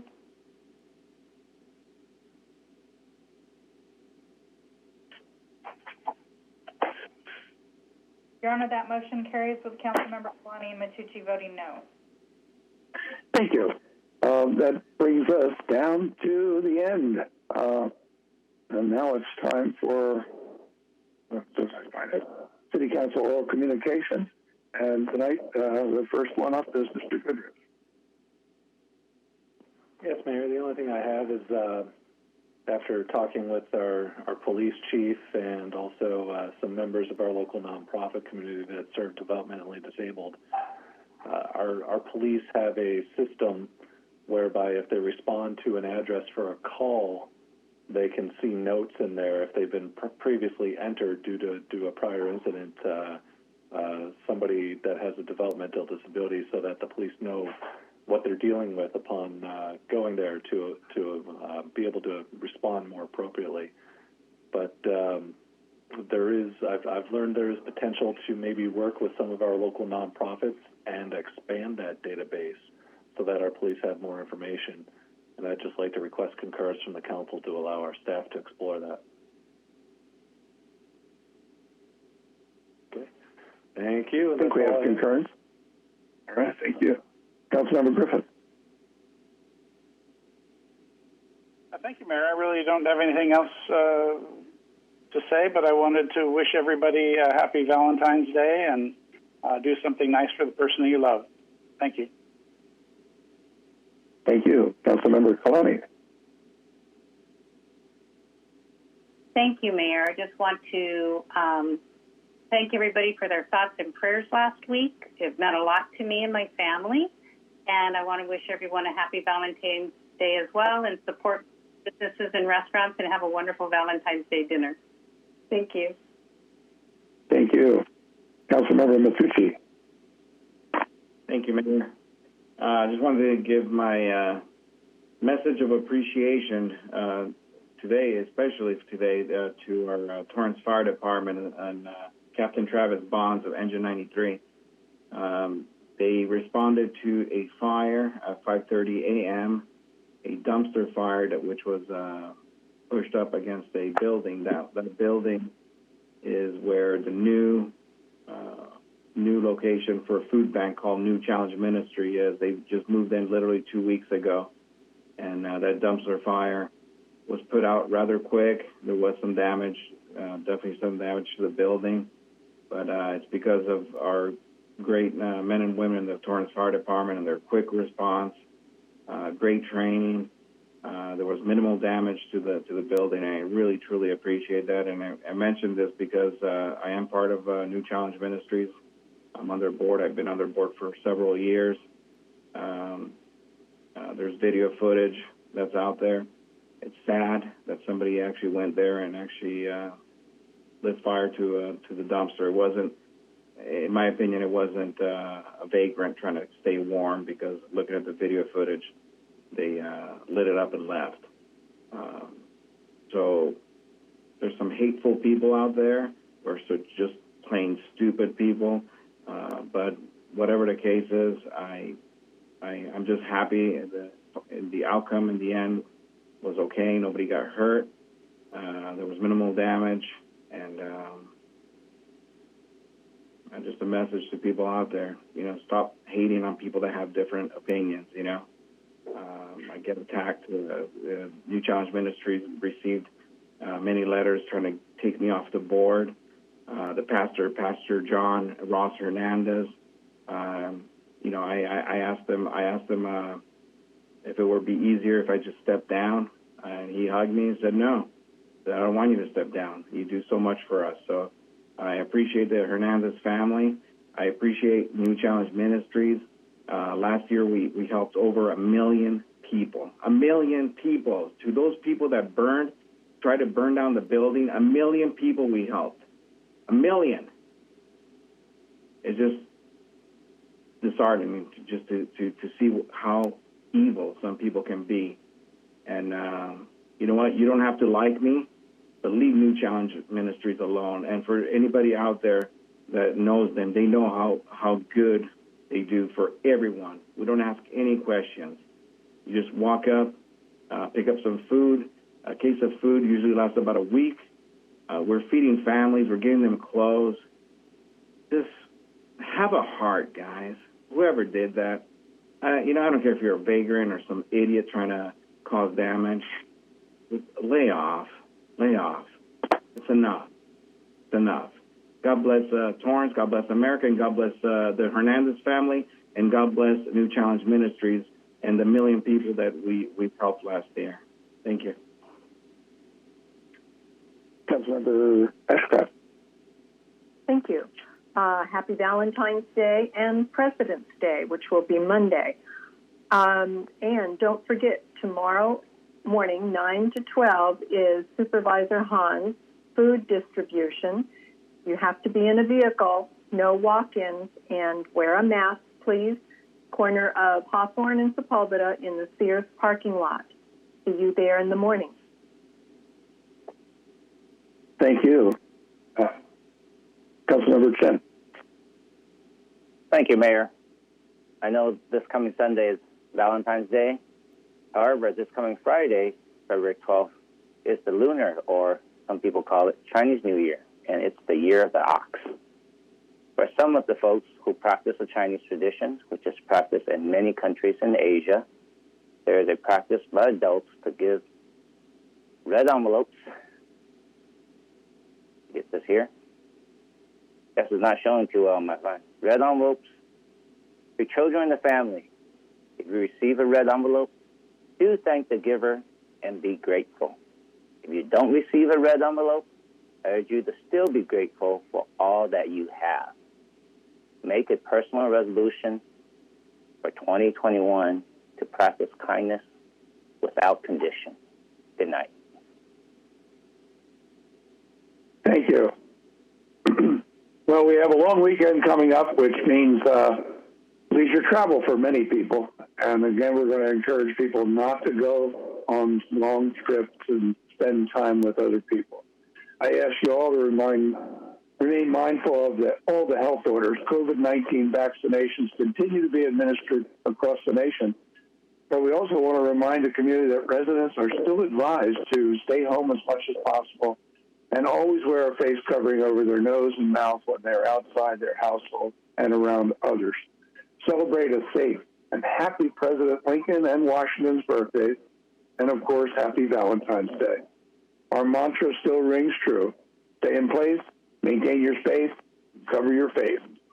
Restrictions and health orders continue to change frequently. You've heard questions tonight by council trying to get where the rulings are at the present time. So for current information concerning COVID-19, we suggest you visit torranceca.gov/COVID-19.